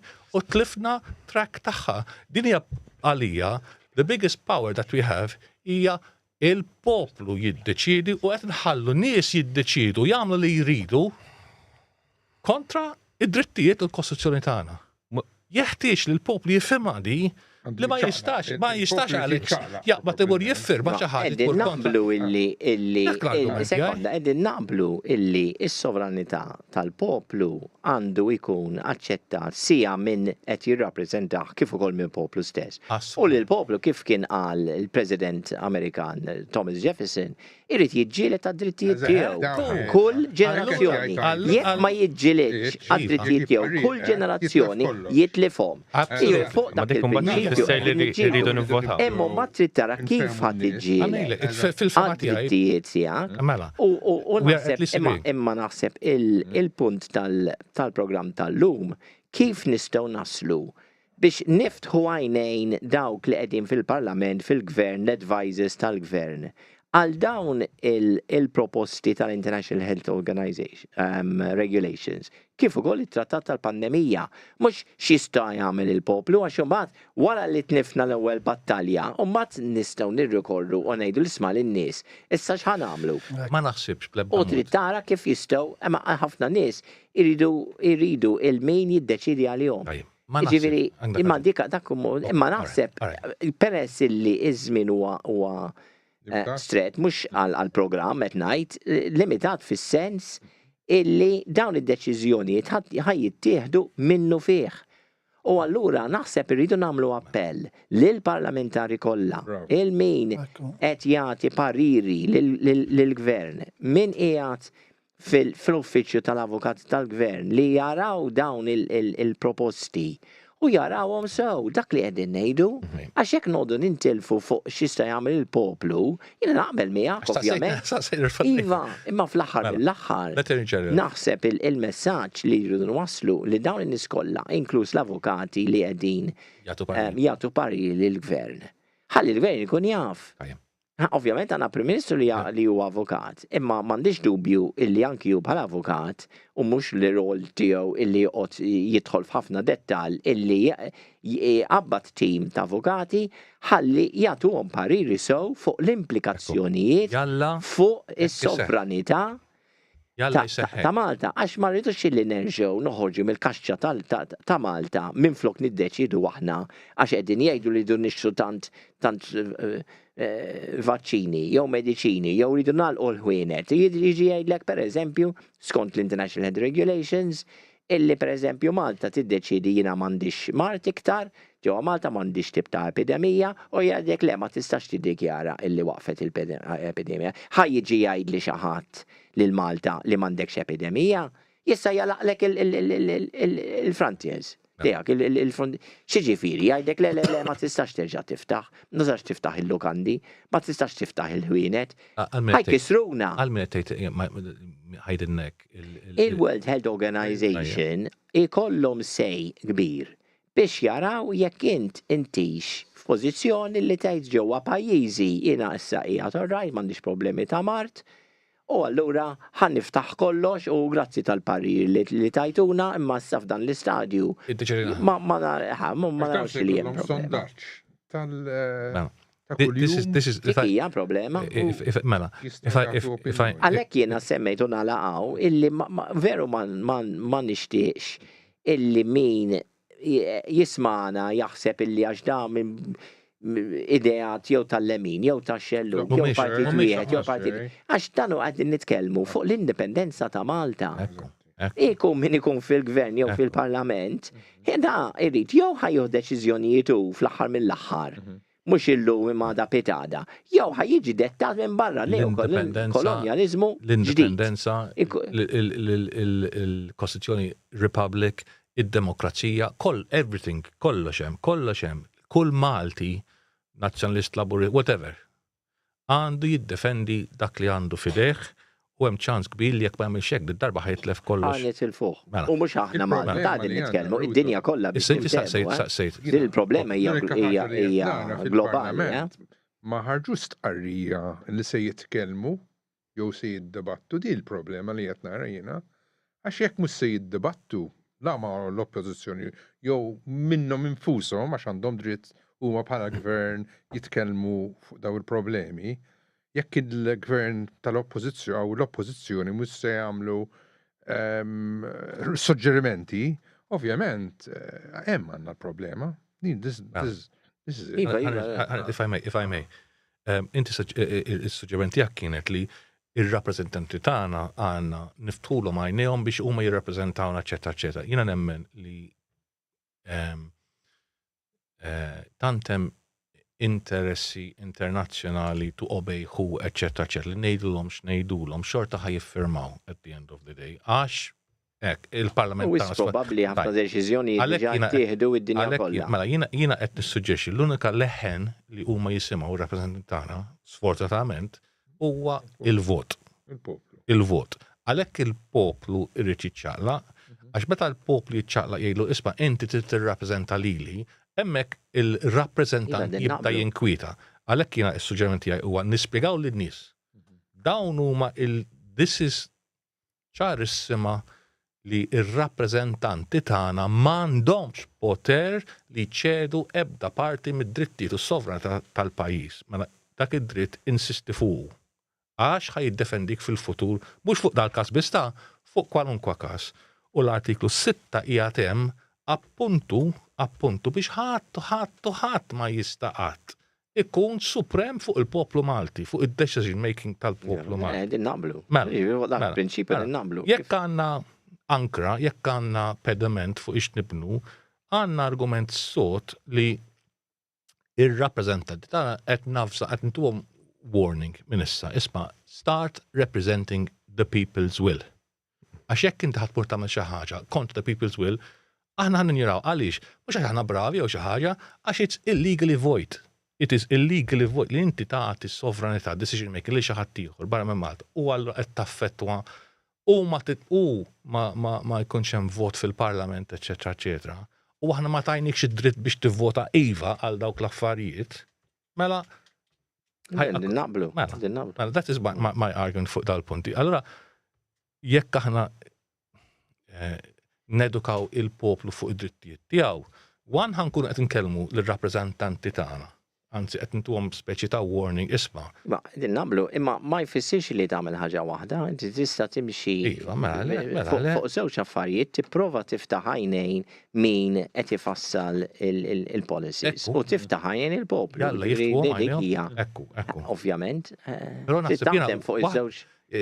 Imma biex tiftaħ għajnejn il-poplu hija xi ħaġa generational u tispiċċa tagħmel xi 100 sena.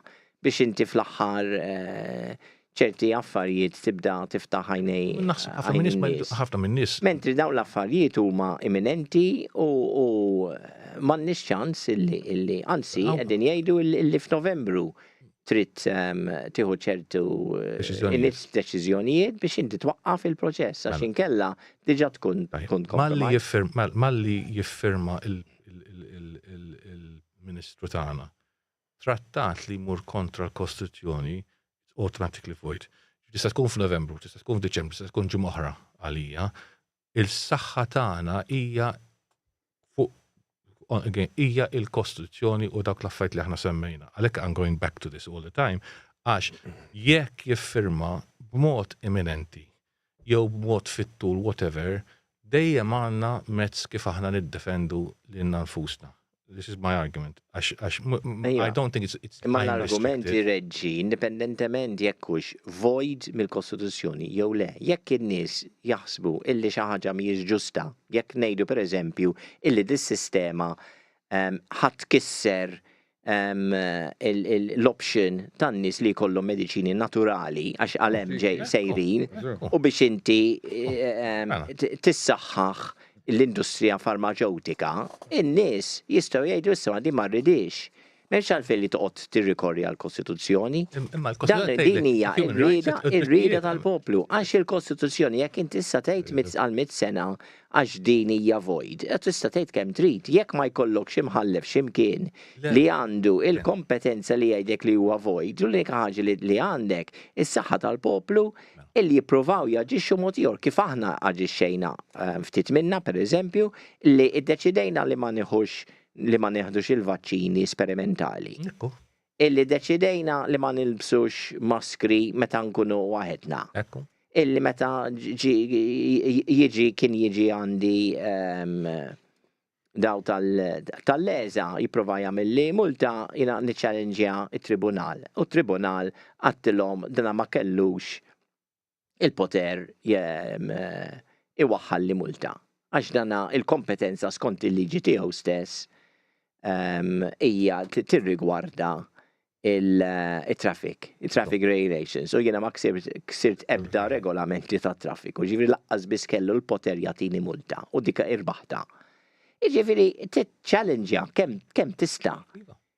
Ovvja, ġifieri jekk ħadd baxxi rasek, il-poplu jibaxxu rasu għal kull ħaġa li tiġi deċiża, kif sfortunatament għamlu ġewwa l-Ġermanja u baxxew rashom sakemm mbagħad spiċċaw l-affarijiet kif spiċċaw kulħadd jaf għall-estrem. Kieku waqfuhom qabel ma kienux jaslu għall-estrem. Issa aħna din ngħidu illi tramite l-emerġenzi tas-saħħa qegħdin jieħdu ħafna iktar poter u qegħdin jikkalpestaw drittijiet fundamentali kif ukoll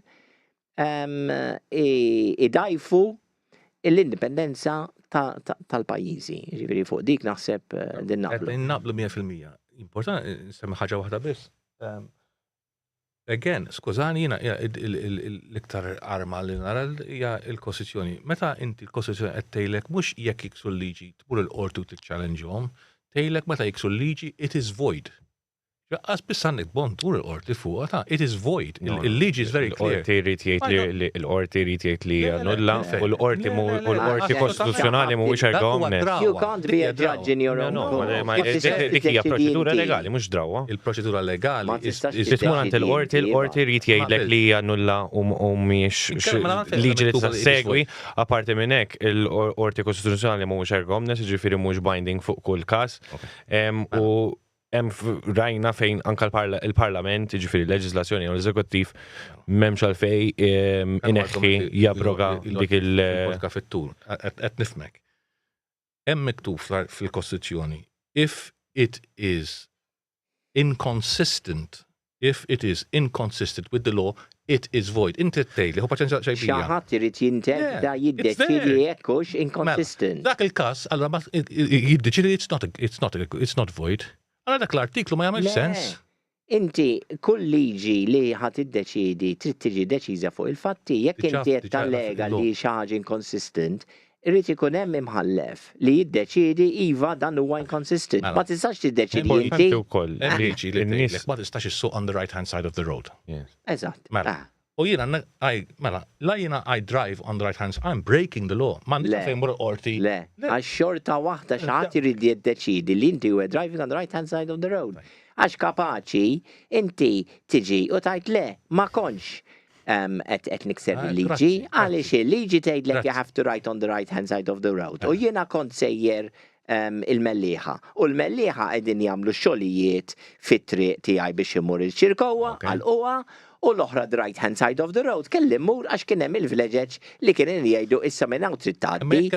Jiġifieri dejjem ħajkun jiddependi fuq il-fatti.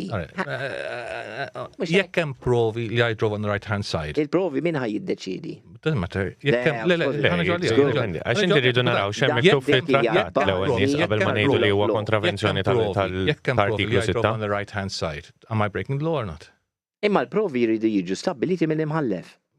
Jekk diskuti teorija. Il-każ li hemm fil-tal-law tal-Kostituzzjoni. Eżattu. Aħna inna niddikjaraw min-naħa tagħna illi kissru l-drittijiet tagħna, imma fl-aħħar mill-aħħar trid tiġi deċiża. Avolja nistgħu sa jkun hemm deċiżjoni kontrina u nappellaw, deċiżjoni kontrina u ngħidu xorta ma naqblux ma' deċiżjoni. Imma jien m'għandix saħħa f'idejja jekk jiena m'għandix deċiżjoni tal-qorti f'idejja, minn hemm għandek is-saħħa għax dik hija l-ħakma tad-dritt, inkella m'għandekx ħakma tad-dritt, għandek il-liġi tal-ġungla. U ngħidlek jien għandi raġun u lasek ħansawtek għax għandi raġunijiet. Jiġifieri il-ħakma tad-dritt bil-fors irid ikun hemm deċiżjoni minn qorti. Ma nixtiex nagħmel punt. L-ewwel għatajt eżempju vera tajjeb bin-Nazisti. Nazisti wkoll fi żmienhom kienu jużaw ħafna liġijiet nooks and crooks biex jibqgħu fil-poter. Illum il-ġurnata qed forsi qed niddibattu hekk b'dan il-mod ukoll biex nies ikun isiru jafu li anka alla volja forsi mhux qed naqblu fuq dil ħaġa tal-Kostituzzjoni u nkomplu nsostni jekk m'hemm xejn ħażin fit-trattat mhux b'mod morali, b'mod legali jista' jgħaddi u ma jkun hemm xejn li qed jikser il-Kostituzzjoni, xorta ħajkun ħażin moralment. In-Nazisti baqgħu fil-poter mod legali, imma moralment kienu ħażin. Imma dik li qed nipprova forsi mhux qed niftehmu.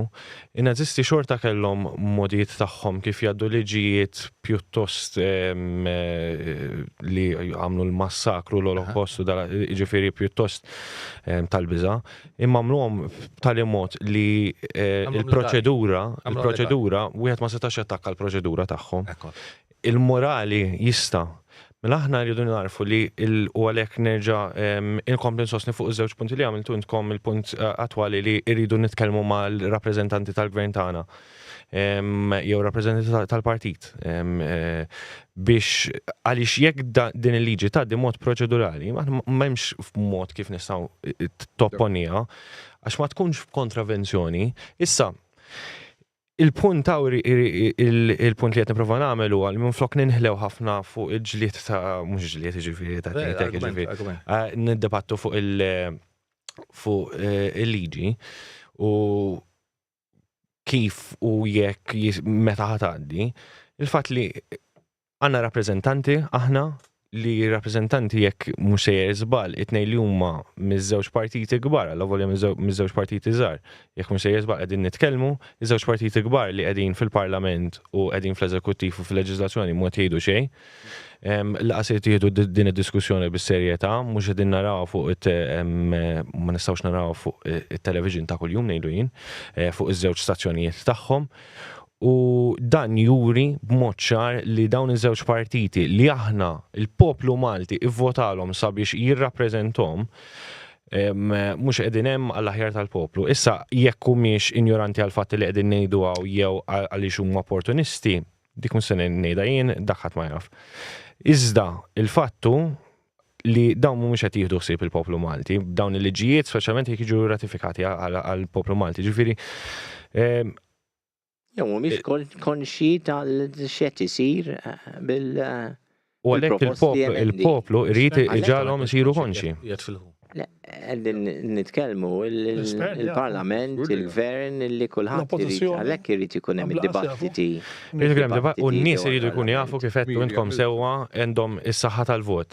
Hemm partiti żgħar li qed jitkellmu fuq di, hemm żewġ partiti fil-Parlament mhumiex qed jitkellmu qed jinjoraw is-saħħa tal-poplu ta' kuljum, qed jinjoraw is-saħħa tal-Malti, kif qed tinsew hemm jekk din tiġi ratifikata ikonna dittatorjat fl-isfera tal-mediċina, qed ta' din qabel fil-programm ta' qabel, dittatorjat fl-isfera tal-mediċina mhux xajta qed niddeċiedu il-mod kif inti ħossib is-saħħa tiegħek li nistaw naraw paralleli fuq daw l-affarijiet ma' nazzisti ġifiri nazzisti jek bdew kif għandek tibda tiħuħsib is-saħħa u kif tiħuħsib l-indafa tal-post tiegħek u mbagħad tara sa fejn imxew nazzisti l-orrur li mexxew b'mod legali at the end of the day għax skont huma l-inqas ġifiri skont il-mod kif promulgaw il-liġi. Ġifiri importanti li kif qegħdin ngħidu lin-nies li jekk hemm rappreżentant li ma jridx jitkellem fuq qed ivvotalux, ma jridx dak li huwa tajjeb għalik. Mhux qed jirrappreżenta l-interess tal-poplu Malti. Meta qed ngħidu li liġi tiġi ratifikata u tiġi parti mill-liġi domestika tagħna, dik ħassir xi ħaġa mandatorja. Issa anke jekk nitilgħu f'każ bħalma Tatons li noħduha minn aspett ta' qorti kostituzzjonali, dak ma it's not binding to the entire nation. Ġifiri xorta ġifiri kunem għara kemm indumu. Ma fimtix tal-punt. L-Qorti Kostituzzjonali meta il-essi sentenza ġifiri ġudizzju tiegħu mhix erga omnes, mhix għal kulħadd. Mhux għal kulħadd. Min jirbaħ Iġi u tamela pjuttost diffiċli. Għarri xi prodiġu. Mhux ovvja min ressa il-każ għax taffettwa lilu. M'għandekx il-poter li twaqgħalek dik il-liġi. Il-liġi qed tikser id-drittijiet tiegħi, human rights tiegħi. Il-Kostituzzjoni l-ebda provizjoni fil-Kostituzzjoni fejn tgħid il-Qorti Kostituzzjonali tista' twaqqa' liġi.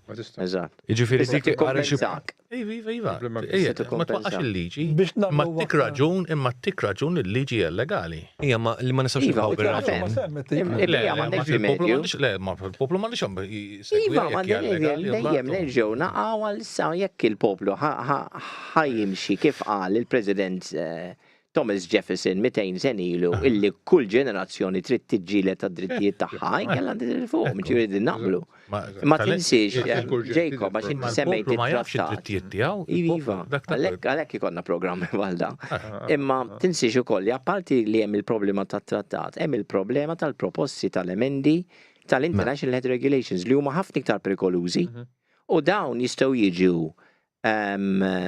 emendati bl-approvazzjoni tal-Ministru tas-Saħħa ta' dak iż-żmien u mhux mill-Parlament u jekk jgħaddu allura jkunu għaddew dik il-problema. Il-kunsejjer żbaljat jekk ngħid jekk Alla ħares qatt qegħdin f'xenarju li dawn għaddew ġew ratifikati fil-liġi domestika tagħna.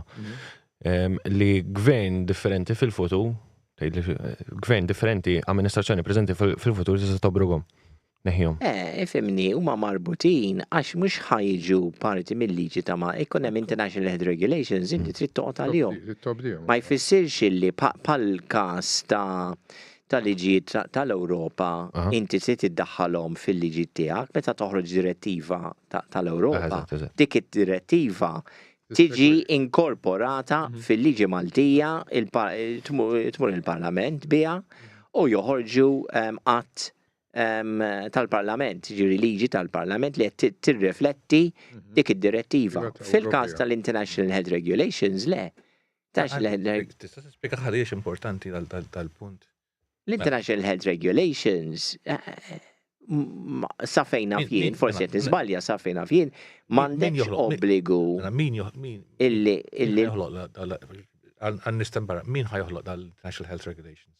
Huma joħorġu mit-trattati li hemm diġà internazzjonali illi jagħtu poter lil-World Health Assembly toħroġlok l-International Health Regulations. Malli joħorġu dawk inti tkun marbut sakemm ma toħroġ mill-World Health Organization. Tista' toħroġ anki tista' tapponi wkoll. Hemm rimedji. Iva, jekk ma topponix u ma troppo tardi. Jekk ma tirponiki. Li qed jiġri hu illi il-pajjiż qegħdin jagħtu is-seta lil huwa hawnhekk qegħdin jiddeċiedu biex niftehmu f'punti faċli. U li bdejt U ma jien ma ngħidx li seta hija lil hu għax hemm min qed jikkontrolla l-hu. Il-hu qed tiġi kontrollata minn qed jiffinanzja, inkluż pajjiżi kbar u inkluż ċerti organizzazzjonijiet. Ġifieri dik oħra. U l-pajjiżi stess, mhux il-pajjiżi din jagħmlu din l-inizjattiva biex jagħmlu l-emendi. Jiġifieri l-emendi għalhekk qed nibżgħin li ħajkun hemm ħafna dak li jgħidu bl-Ingliż horse trading, għax dawk li qegħdin jiġu minn background ta' pajjiżi kolonjalistiċi iridu l-poter. Allura jużaw il-poter tagħhom biex jippuxjaw il-hu. Mentri il-pajjiżi iktar foqra iktar jiżviluppaw ruħhom, iridu kumpens finanzjarju jgħidu isma' tuna iktar flus biex ikonna iktar mediċini, biex forsi il-patents ma joqtlu n-nix minnaħba l-prezzijiet, ikonna prezzijiet tajbin, u tuna l-assistenza, eccetera. Iġifiri, daw ibaxxu rasom. Allura jagħmlu daw l-emendi kif iridu huma biex jieħdu l-flus.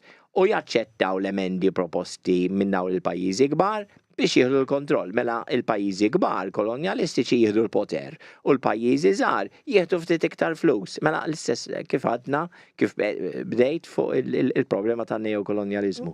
Jiena lija din hija logħba neokolonjalista u qegħdin jużaw l-istess strateġija li ilhom jużaw il-mijiet ta' snin. Mela hawnhekk għandna sitwazzjoni ġifieri li l-ewwel primarja ħammorru qed ngħidu l-parlamentari isma' araw x'inhu huwa jiġi deċiż.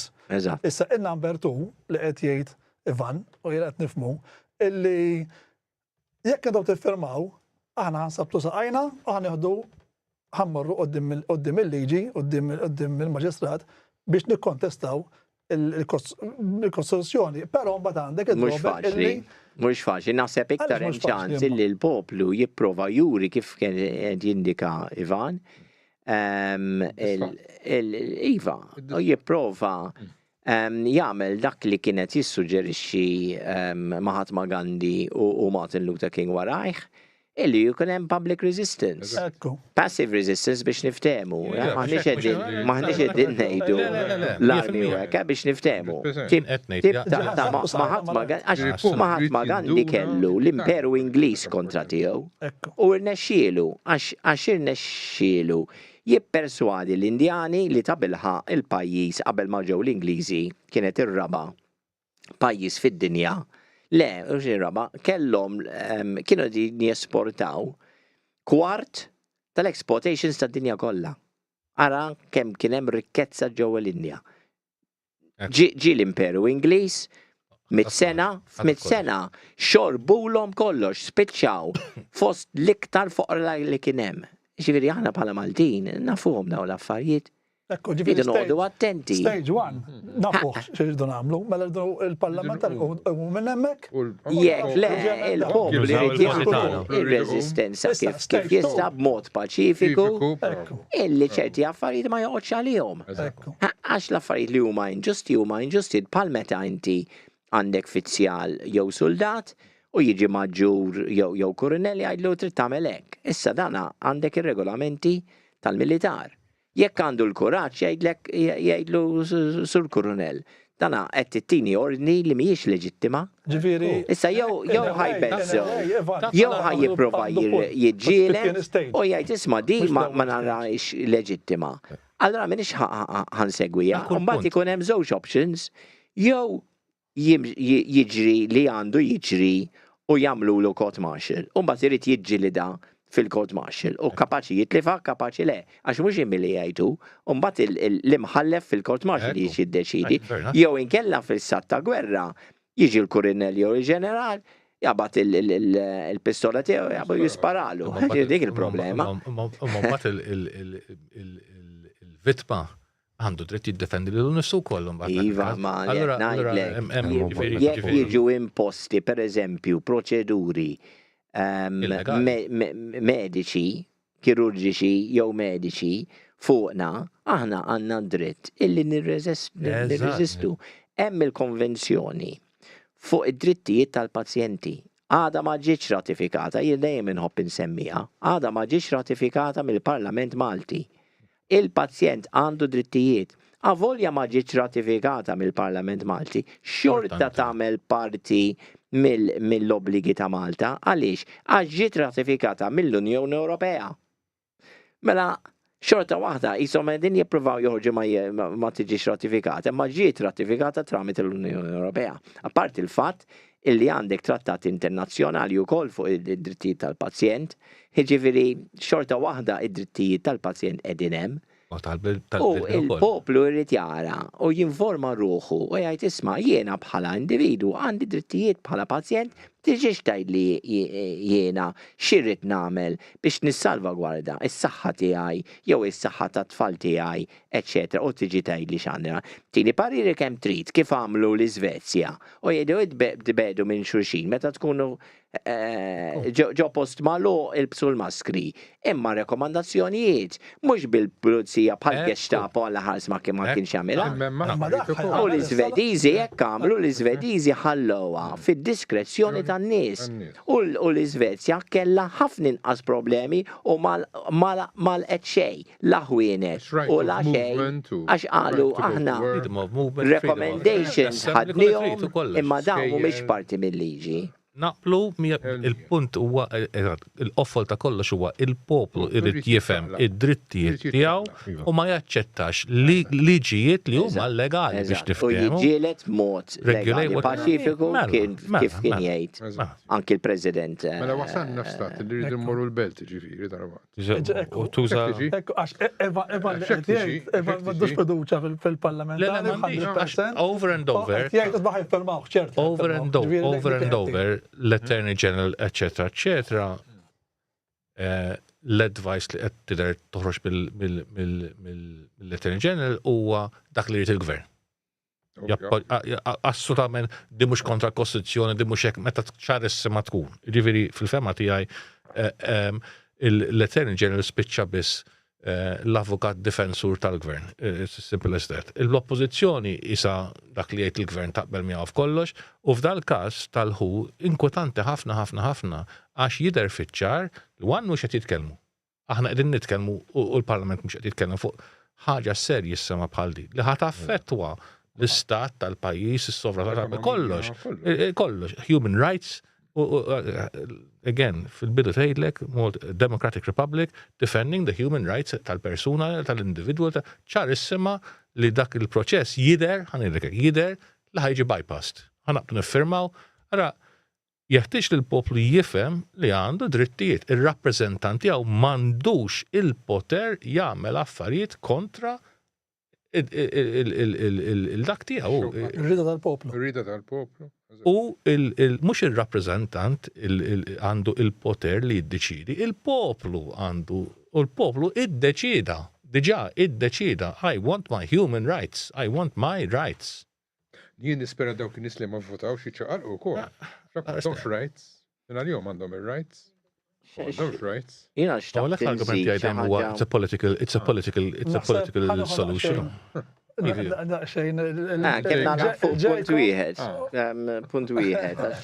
Għax li naħseb importanti immens. Artiklu 12 tal-International Health Regulations rridu jibidlu illi jżidu dan il-klim. If the Director General considers, based on an assessment under these regulations, that a potential or actual public health emergency of international concern is occurring. Potential ukoll, mhux actual. Jiġifieri il-Gvern, il-Parlament, mhumiex konxi, jekk mhumiex jiridu jsiru konxi, ħanatu poter tant enormi biex jgħidlek ikun hemm potential, mela l-affarijiet isiru bil-potential. Suspett, potential, għax hemm potential mela għalaq il-ħwienet, għalaq il-borders tiegħek. Bħalma ġara fil-Covid. Għamel il-kwarantina, għax hemm potential. U jibda jimponi lek fuq kollox potential. Abbuż. Jħalli l-ħaddim Malti, dejjem immur lura l-ħaddim Malti, u l-familja Maltija ġdik li wkoll. Anki l-employer ma l-employer. L-intraprenditur mela ta' żgur. U di fuq aspett ieħor li nistgħu naraw minn daw apparti li qed naraw dittatorjat tal-rigward is-saħħa pubblika qed taffettwa wkoll il-ħaddiem familja l-intraprenditur l-impjegatur Malti għaliex ċertu affarijiet anke kif qed isemmi inti l-liġi fuq suspett nistgħu nimxu biex nagħlqu ċertu ħwienet u affarijiet oħra. Da min ħajsofri minnu il-Malti ma jistax jaffuq tiġarajna f'Covid kemm il-Malti mar minn taħt rigward il-finanzi u ma setax il-aħħaq mal-ħajja jekk nagħmlu korrelazzjoni ma' dan li tiseħħ rigward il-trattati, rigward il-liġijiet ġodda li jridu jippromulgaw mal-korrelazzjoni tal-ekonomija meta naraw li għandna inflazzjoni daqshekk ġifieri qed tikber xahar wara xahar u il-Malti mhux qed ilaħħaq mal-ispejjeż ta' kuljum. Issa u din nerġa' ngħid għalhekk rridu nżommu il-politikanti tagħna responsabbli mela minn aspett ekonomiku il-Malti bil-kemm jista' jlaħħaq mal-ħajja ta' kuljum. Issa minn aspett ieħor qegħdin nagħtu qegħdin nittrasferixxu s-sovranità legali tagħna, sovranità fuq is-saħħa pubblika tagħna lil entitajiet internazzjonali li meta jridu huma bl-Ingliż jgħidu drop of a hat nagħlqu kullum kien fuq suspett. Mela l-Malti hawn iktar ħajmur lura.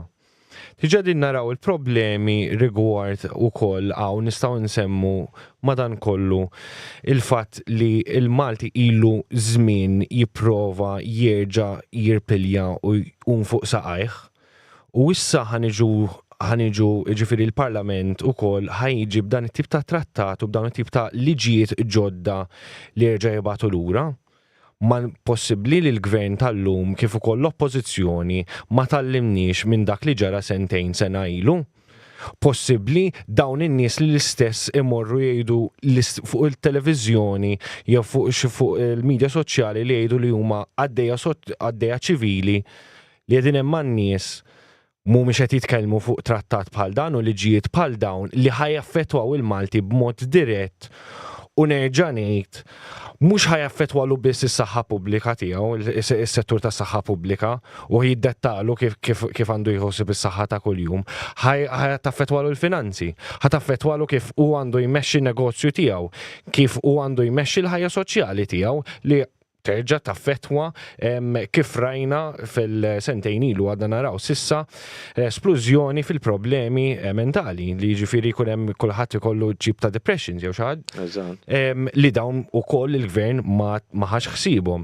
Ġifieri meta nħarsu lejn meta nitkellmu fuq dawn il-liġijiet li l-gvern tagħna middera huwa kuntent li jqpa' kwit fuq u kemm ukoll l-oppożizzjoni kuntent li taqpa' kwit fuqha u għanna l-Dr. Fejn li ġurnata wara ġurnata jixtieq dan qed jidher li nirratifikaw dawn il-liġijiet. Ara kemm il-modi differenti, varjabbli differenti, fatturi differenti li ħajaffettwaw il-Malti, ħajtfgħu il-Malti iktar lura. U dawn l-istess politikanti huma politikanti li mbagħad joħorġu fuq televiżjoni jgħidu li huma qegħdin għaddejja ċivili jservu lil poplu għat-tajjeb għall-poplu. Meta qegħdin naraw li l-politikanti tagħna kienu u għadhom mixtrijin minn l-entitajiet internazzjonali opportunisti għax kif rajna u kif qed tusew intkom dawn il-WHO kif ukoll il-liġijiet li qed jippromovu u li jixtiequ idaħlu f'dawn il-pajjiżi huma dubjużi għal fatt ukoll li huma għandhom interessi tagħhom rigward il-prodott li jixtiequ jmexxu, laqas huwa prodott li jistgħu jgħidu b'mod assolut ċert li huwa l-aħjar prodott huwa l-prodott li jixtiequ jmexxu huma. Kemm il-darba nistgħu naraw wieħed dejjem jista' jmur jiċċekkja dawn mhumiex affarijiet idejat barranin. Kulħadd jista' jiċċekkja hija informazzjoni pubblika li n-nies li qegħdin imexxu dawn it-tip ta' liġijiet huma nies li huma ffundati u sostnuti mill-entitajiet privati. Mela dawn mhux din dan kollu li qed imexxu llum il-ġurnata alla volja bħalma tistgħu taraw fuq il-filmati li orejna fl-introduzzjoni li dawn huma liġijiet għal biex niprevedu niprevedu xi tip ta' pandemija u nħarsu lejn is-saħħa pubblika tal-pajjiż. Mija xejn li f'gidba. Dawn huma opportunisti bħal tas-soltu li jiġu u bħal met tinsew kolonjaliżmu jiġu f'pajjiżna. Illum fil-passat kienu jiġu bl-armi, illum jiġu bil-flus u mhux m'hemmx għalfejn jixtru l-pajjiż kollu, kemm jixtru l-politikanti. Kemm jixtru l-politikanti li qegħdin fil-parlament tagħna li jekk qegħdin jagħmlu, jixtru l-politikanti tagħna. Jużaw il-mediċina, ma? Qed jużaw issa il-mediċina. U iktar u iktar il-parlament fejn għandu responsabilità, fejn jista' għal darba fejn fi żmien riċenti hekk, jista' verament jirrappreżenta il-poplu, jirrappreżenta lil Malti, għax il-Malti jrid jirrappreżenta l-parlament. Imma ma jridx. Possibbli li hemm ċertu interessi daqshekk opportunisti li ħaniddevjaw mis-saħħa tal-pubbliku ġenerali. U iktar minn hekk għax bdejna nsemmu l-Kostituzzjoni, bdejna nsemmu l-liġi domestiċi u l-liġijiet kollha li ħajġu ratifikati. Il-poplu Malti għandu, apparti li wkoll nistgħu nagħtu reazzjoni paċifika legali, naħseb l-aħjar reazzjoni li nistgħu nagħtu hija fil-voting booth. Meta inti tmur tivvota. Għal xejn mhux se ħanoqogħdu lura ma nivvotawx u nitkażaw biż-żewġ partiti. Għandna l-Partit Tabba, għandna l-Partit Popolari li dawn l-affarijiet qegħdin nitkellmu fuqhom ġurnata wara ġurnata, għandkom alternattivi, jiġifieri għal żewġ partiti kbar li kull ma jaraw huwa flus u dak kollu li opportunist. U rridu nindunaw li din hija ġlieda apparti legali hija ġlieda ta' waħda politika.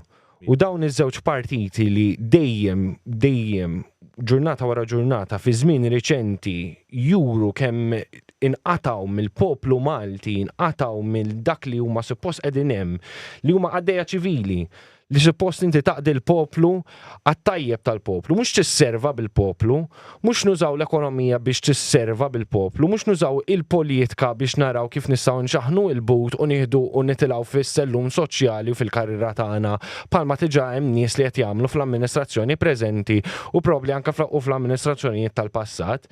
Imma biex inservu il-poplu u naraw li il-Malti dejjem qed jipprogredixxi l-benessri tal-Malti qiegħda titla' il-fuq minn kull priorità oħra. Iżda f'dawn il-liġijiet li qed inħarsu lejhom illum u l-attitudni, l-atteġġjament u sentiment ta' dan il-Parlament preżenti u ta' dawn iż-żewġ partiti preżenti u morru ultra minn dak li il-mod kif qed nitkellmu aħra, kemm tkun xi ħaġa sabiħa kieku dan it-tip ta' kliem u dan it-tip ta' diskussjoni li kellna aħna kienet issejjaħ fil-Parlament, sabiex nerġa' bħal-kompli ngħid jipprogredixxi l-Malti f'pajjiżu stess. Iżda di ma seħħx. U minflok din is-seħħ, irridu niġu aħna nitkellmu fuqha. Nippruvaw kemm nistgħu inqajmu awareness rigward dawn il-liġijiet li jistgħu jaffettwaw il-ħajja tal-Malti ta' kull mod jiġifieri fejn għandek dittatorjat fis-settur tas-saħħa pubbliku. Qed taffettwak fatturi varjabbli differenti. U l-iktar ħaġa li naħseb li hija importanti li mhux noqogħdu d-dar meta jasal iż-żmien biex nivvotaw noqogħdu d-dar u nissupervjaw ngħidu xi żewġ partiti kbar huma tnejn l-istess, iva huma tnejn l-istess, imma għandek alternattivi. Għandek alternattivi għal partiti differenti li apparti li jaraw l-ġlieda legali qed jaraw ġlieda politika u lest li jservu l-poplu b'mod ġenwin. Ma nistgħux nieħdu l-eżempju tal-Parlament preżenti li mhuwiex ġenwin, naraw li dawn in-nies ġew b'kull rispett jaqgħu mill-poplu Malti u inpenġu il-kull partit jew il-kull politikant jew il-kull persuna li jistqar li huwa għaddej ċivili l-istess.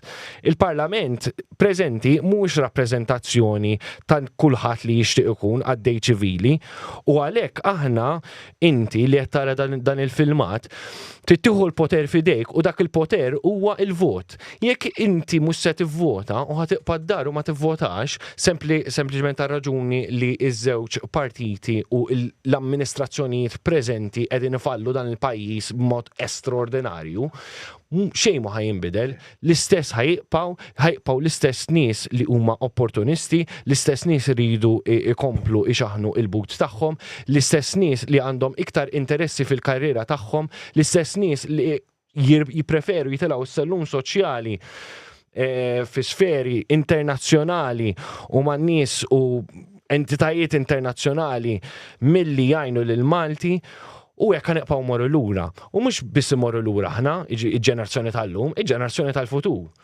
Il-ġenerazzjoni tal-futur, it-tfal tagħna x'se jagħmlu meta ħabtu rashom ma' dawn it-tip ta' liġijiet fejn tiġa qed jiddettawlhom kif għandhom jgħixu ħajjithom u kif għandhom jieħdu ħsieb is-saħħa tagħhom.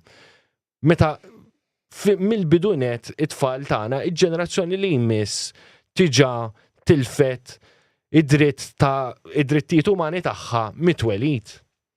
U l-gvern tagħna kif ukoll l-amministrazzjonijiet preżenti minn ta' kull naħa u l-oppożizzjoni qiegħda kwieta. Din hija apparti li hija bħalma għamilna sija nitkellmu fuq il-fatt aspett legali, din hija ġlieda politika. U jekk ma rridu kemm il-darba qegħdin naraw llum il-ġurnata li qegħdin ninjoraw li ħafna minn dawn l-affarijiet huma ġlieda politika. Nistgħu nitkellmu fuq dak li huwa morali, dik li hija etika u legali, imma fl-aħħar mill-aħħar jekk aħna mhux se nivvotaw għal leġiżlazzjoni u eżekuttiv ġdid, xejn ma ħajinbidel. Ma nistgħux niqpaw nitratenu niqpaw id-dar, ma nistgħux niqpaw nivvotaw lill-istess partiti, żewġ partiti għaliex l-antenati tagħna jew it-tzijiet jew in-nanniet tagħna vvotaw lil dawn l-istess partiti. Qegħdin qed naraw diskussjoni fejn liġijiet bħal dawn li jistgħu jaffettwaw il-Malti b'tali mod gravi li qed jiġu aċċettati minn dan il-Parlament u xorta ma jibqgħu jgħidulek xejn. Ma nistgħux niqpaw nħallu dan l-tip ta' atteġġament preżenti fil-Parlament tagħna. Għaliex il-poplu tagħna jmur lura, il-ġenerazzjonijiet tal-futur imur lura, u għans li mmorru lura bħalma ta' il-kollegi tiegħi eżempju fuq in-Nazisti, u mbagħad mea kulpa.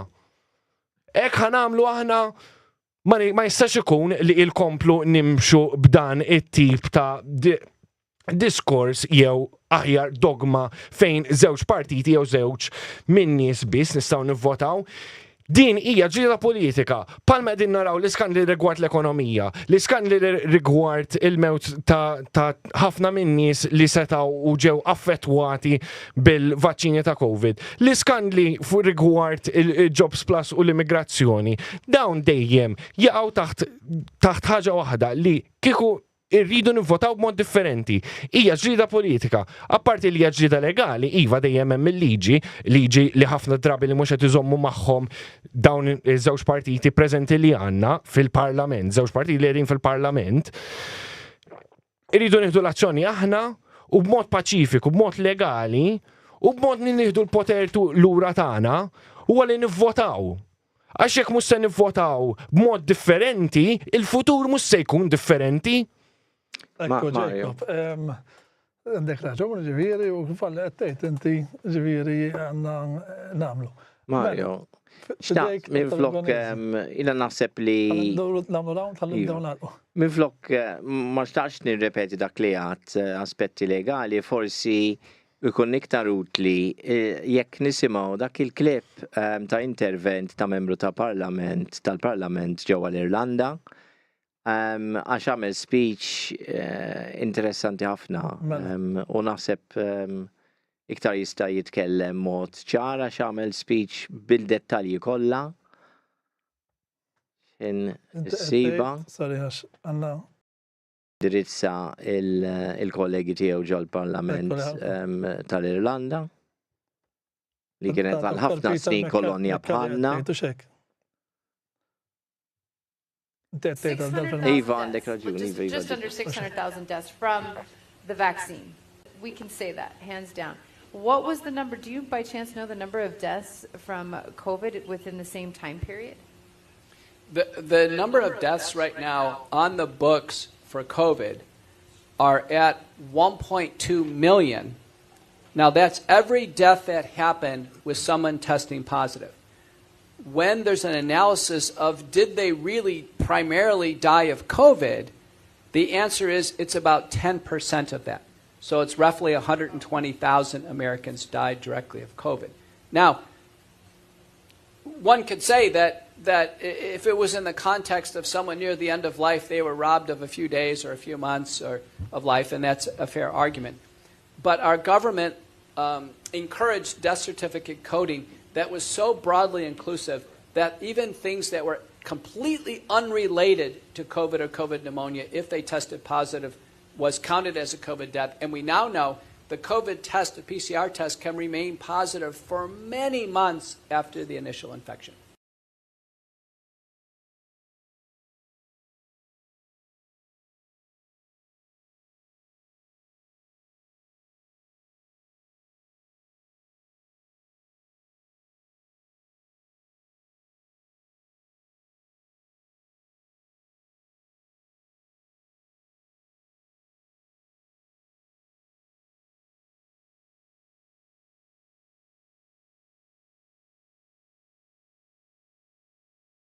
$600,000 deaths, just under 600,000 deaths from the vaccine. We can say that, hands down. What was the number? Do you by chance know the number of deaths from COVID within the same time period? The number of deaths right now on the books for COVID are at 1.2 million. Now that's every death that happened with someone testing positive. When there's an analysis of did they really primarily die of COVID, the answer is it's about 10% of that. So it's roughly 120,000 Americans died directly of COVID. Now, one could say that if it was in the context of someone near the end of life, they were robbed of a few days or a few months of life, and that's a fair argument. But our government encouraged death certificate coding that was so broadly inclusive that even things that were completely unrelated to COVID or COVID pneumonia, if they tested positive, was counted as a COVID death. And we now know the COVID test, the PCR test, can remain positive for many months after the initial infection.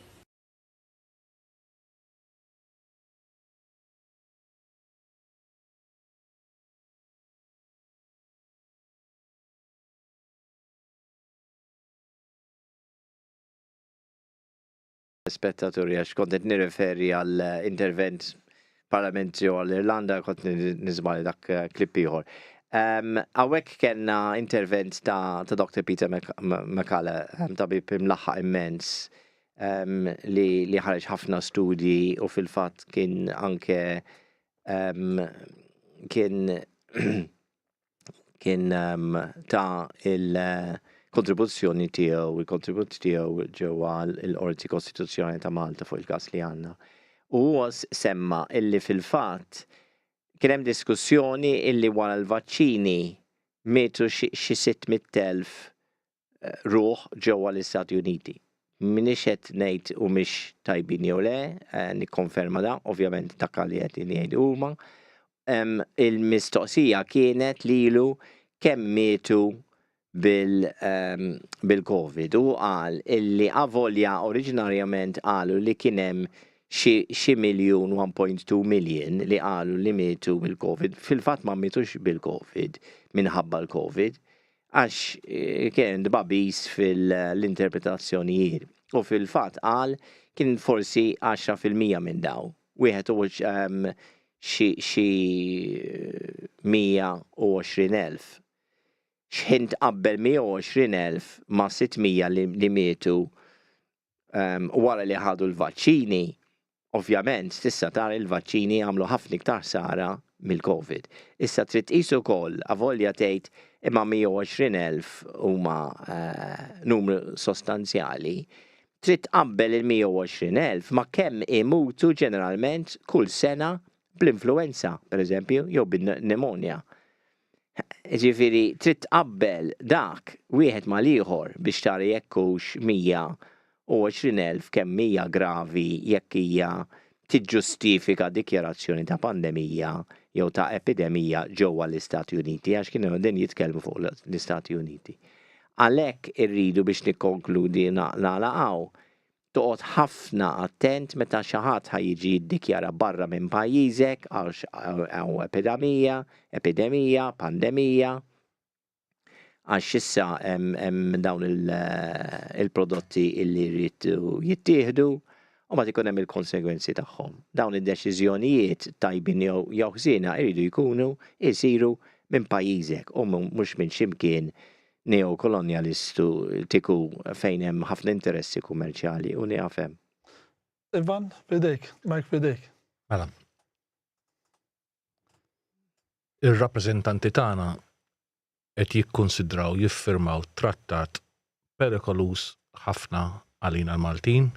Għaliex perikolus għax bħalma tkellmu qabli sħabi madwar din il-mejda qed jagħtu dritt lil grupp privat aqqas huwa gvern aqqas huwa bħal l-Unjoni Ewropea, dan huwa grupp privat b'interessi tagħhom stess jieħdu deċiżjonijiet li jaffettwaw il-pajjiż. Il-poplu Malti irid jifhem id-drittijiet tiegħu, il-liġijiet li jipproteġu lil Maltin.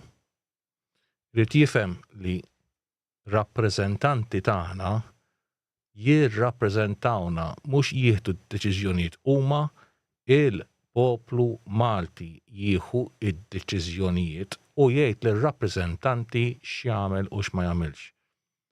Il-liġi Maltija tipproteġi lil Maltin appuntu minn trattat bħal dan. Trattat bħal dan jagħti poter lil dawn il-grupp privat u dan mhuwiex aċċettabbli għalina għad ngħidu le id-deċiżjonijiet dejjem irid jibqgħu fidejn il-Maltin. Għandna mekkaniżmu aħna Repubblika Demokratika u d-deċiżjonijiet jeħtieġ li jagħtuhom aħna. F'dal każ qegħdin nagħmlu ċara bħala poplu ma rridu qatt nagħtu il-poter lil barranin. Jekk ir-rappreżentanti tagħna imorru kontra rida tal-poplu, allura mhux li qed jirrappreżentaw ċarissima, qed jirrappreżentaw interessi oħrajn. Bħalma qal sieħbi wkoll allura dak il-mod la huma qed jieħdu dawn id-deċiżjonijiet kontra ir-rieda tal-poplu għax il-poplu jixtieq jibqa' indipendenti u sovran jiġifieri jieħdu deċiżjonijiet hu. La ir-rappreżentanti tagħna qed jieħdu dawn id-deċiżjonijiet qed jieħduhom b'mod politiku u xejn iktar, is-soluzzjoni naqbel miegħek 100% hija politika wkoll. Irridu ngħidu lir-rappreżentanti tagħna għodu attenti għax hekk intom ħadd tieħdu deċiżjoni kontra rida tagħna, aħna ħanidilkom ieqfu milli tirrappreżentawna u jekk intom ħadd tagħmlu xi ħaġa illegali, aħna għandna id-dritt nirrifjutaw. Nobdu dawn il-liġijiet li huma liġijiet illegali. Anzi, mhux għandna dritt, għandna obbligu. Ma nħobdux drittijiet illegali. Allora jekk inti tkun bħalma qalu sħabi hawnhekk bħal nazzisti, aħna obbligati ngħidulkom li maħniex lesti imbaxxu rasna imma lesti appuntu b'mod passiv ngħidulkom le niġġieldukom b'mod passiv u ma naċċettawx dawn l-affarijiet fil-pajjiż. Jeħtieġ li l-poplu Malti darba l dejjem għax qed titkellmu fuq it-telfin ta' l-indipendenza, tas-sovranità, ta' Repubblika sejħa li trid jaffettwa kull Malti b'kull twemmin.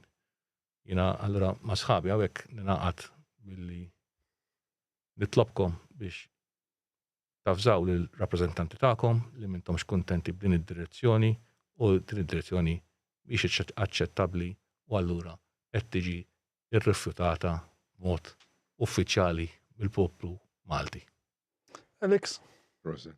L-għunet nixtieq ngħidilkom grazzi li ġejtu u għamiltu semkom u għamiltu d-dmir tagħkom, tkellimtu tajjeb ħafna.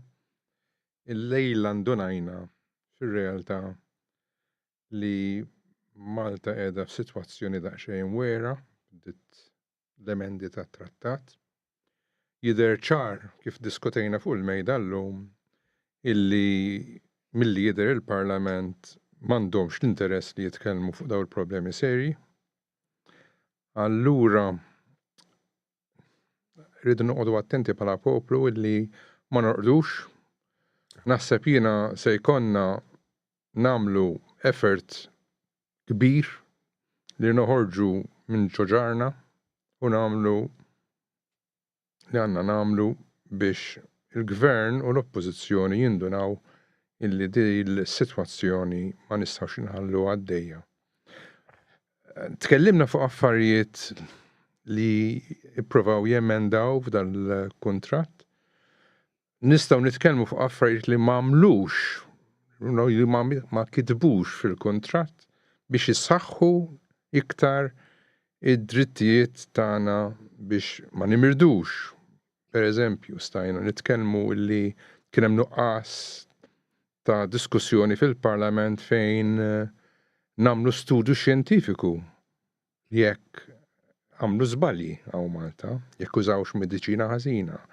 Mhux qed nitkellmu laqqas fuq l-imwiet li qed jiżdiedu xemm llum il-ġurnata nafu minn barra minn Malta bil-Eurovers li l-imwiet telgħu sa bej 17 u 22% iktar milli kienu jmutu n-nies. Dawn huma affarijiet verament inkwetanti.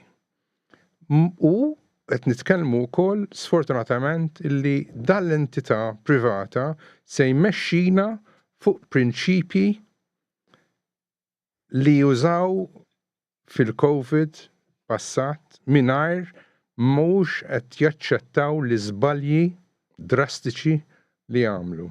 Allura jiena nixtieq nagħlaq ma nixtieqx ovvjament ntawwal, nixtieq in-nies jindunaw kemm hi importanti illi jagħtu semhom bħalma aħna qed nagħtu semna hawnhekk, aħna ġejna hawnhekk, mhux għax ġejna biex noqogħdu nilagħbu, għax aħna verament qed ninkwetaw u jasal iż-żmien jekk naraw illi l-Parlament jiddeċiedu illi ma jixtuqux jitkellmu fuq dis suġġett għax għandhom dritt ma jitkellmux fuqha għax id-dritt huwa jaqa' f'idejn il-Ministeru tas-Saħħa jista' jgħaddi minn fuqna u aħna ovvjament se jkollna nagħmlu u nagħtu l-opinjonijiet tagħna fil-beraħ noħorġu jekk hemm bżonn il-belt u nagħmlu dimostrazzjonijiet paċifiki, ovvjament. Naħseb, wasanna ovvjament issa ħanalqu. Tajjeb, nirringrazzja lilek Alex, Ivan, il-Dr. Ragonesi u lilek Jacob, tal-li ġejtu.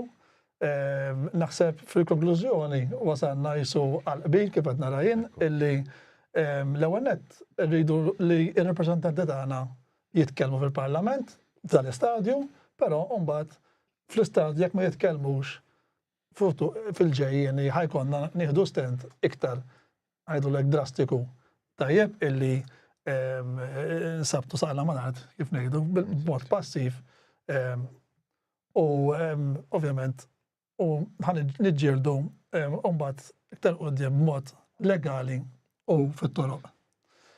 Naħseb Nġieldu fit-toroq. Niġġieldu fit-toroq, issa niġġieldu bil-protesti. Għax ma lajs ġibuni tnagħmel xi tajjeb biex nispeċifikaw, eżatt. U m'hemmx politika fija. Politika. U mhux kwestjoni ta' każ min-naħa jew oħra. Fil-passat kien hemm każijiet fejn iż-żewġ naħat tal-Parlament kienu jaqblu anke biex jagħmlu tibdiliet fil-Kostituzzjoni, kienu qablu biex Malta ssir Repubblika, ħaġa li naqbel magħha 100%, ġifieri huma affarijiet ta' importanza nazzjonali. Bravo. Ekku, mela. Minn hawnhekk insellem it-telespettaturi tagħna, arawna ġimgħa d-dieħla l-erba' nagħmluha l-episodju li jmiss mhux l-aħħar wieħed naħseb, però bażanna biex nibdew nagħmlu jew l-aħħar tnejn, l-aħħar tlieta. Ħajkonna il-Dr. Soler suppost u l-avukat Figallo, Ledrik Figallo. Mikallef Figallo, eżatti. U naraw x'għidulna min-naħa tagħhom issa nġibu xi ħadd li huwa tabib u ukoll avukat bħalkom. U naraw iktar din diskussjoni. Mela, nagħlaq hawnhekk u nsellem it-telespettaturi tagħna mill-ġdid. Grazzi.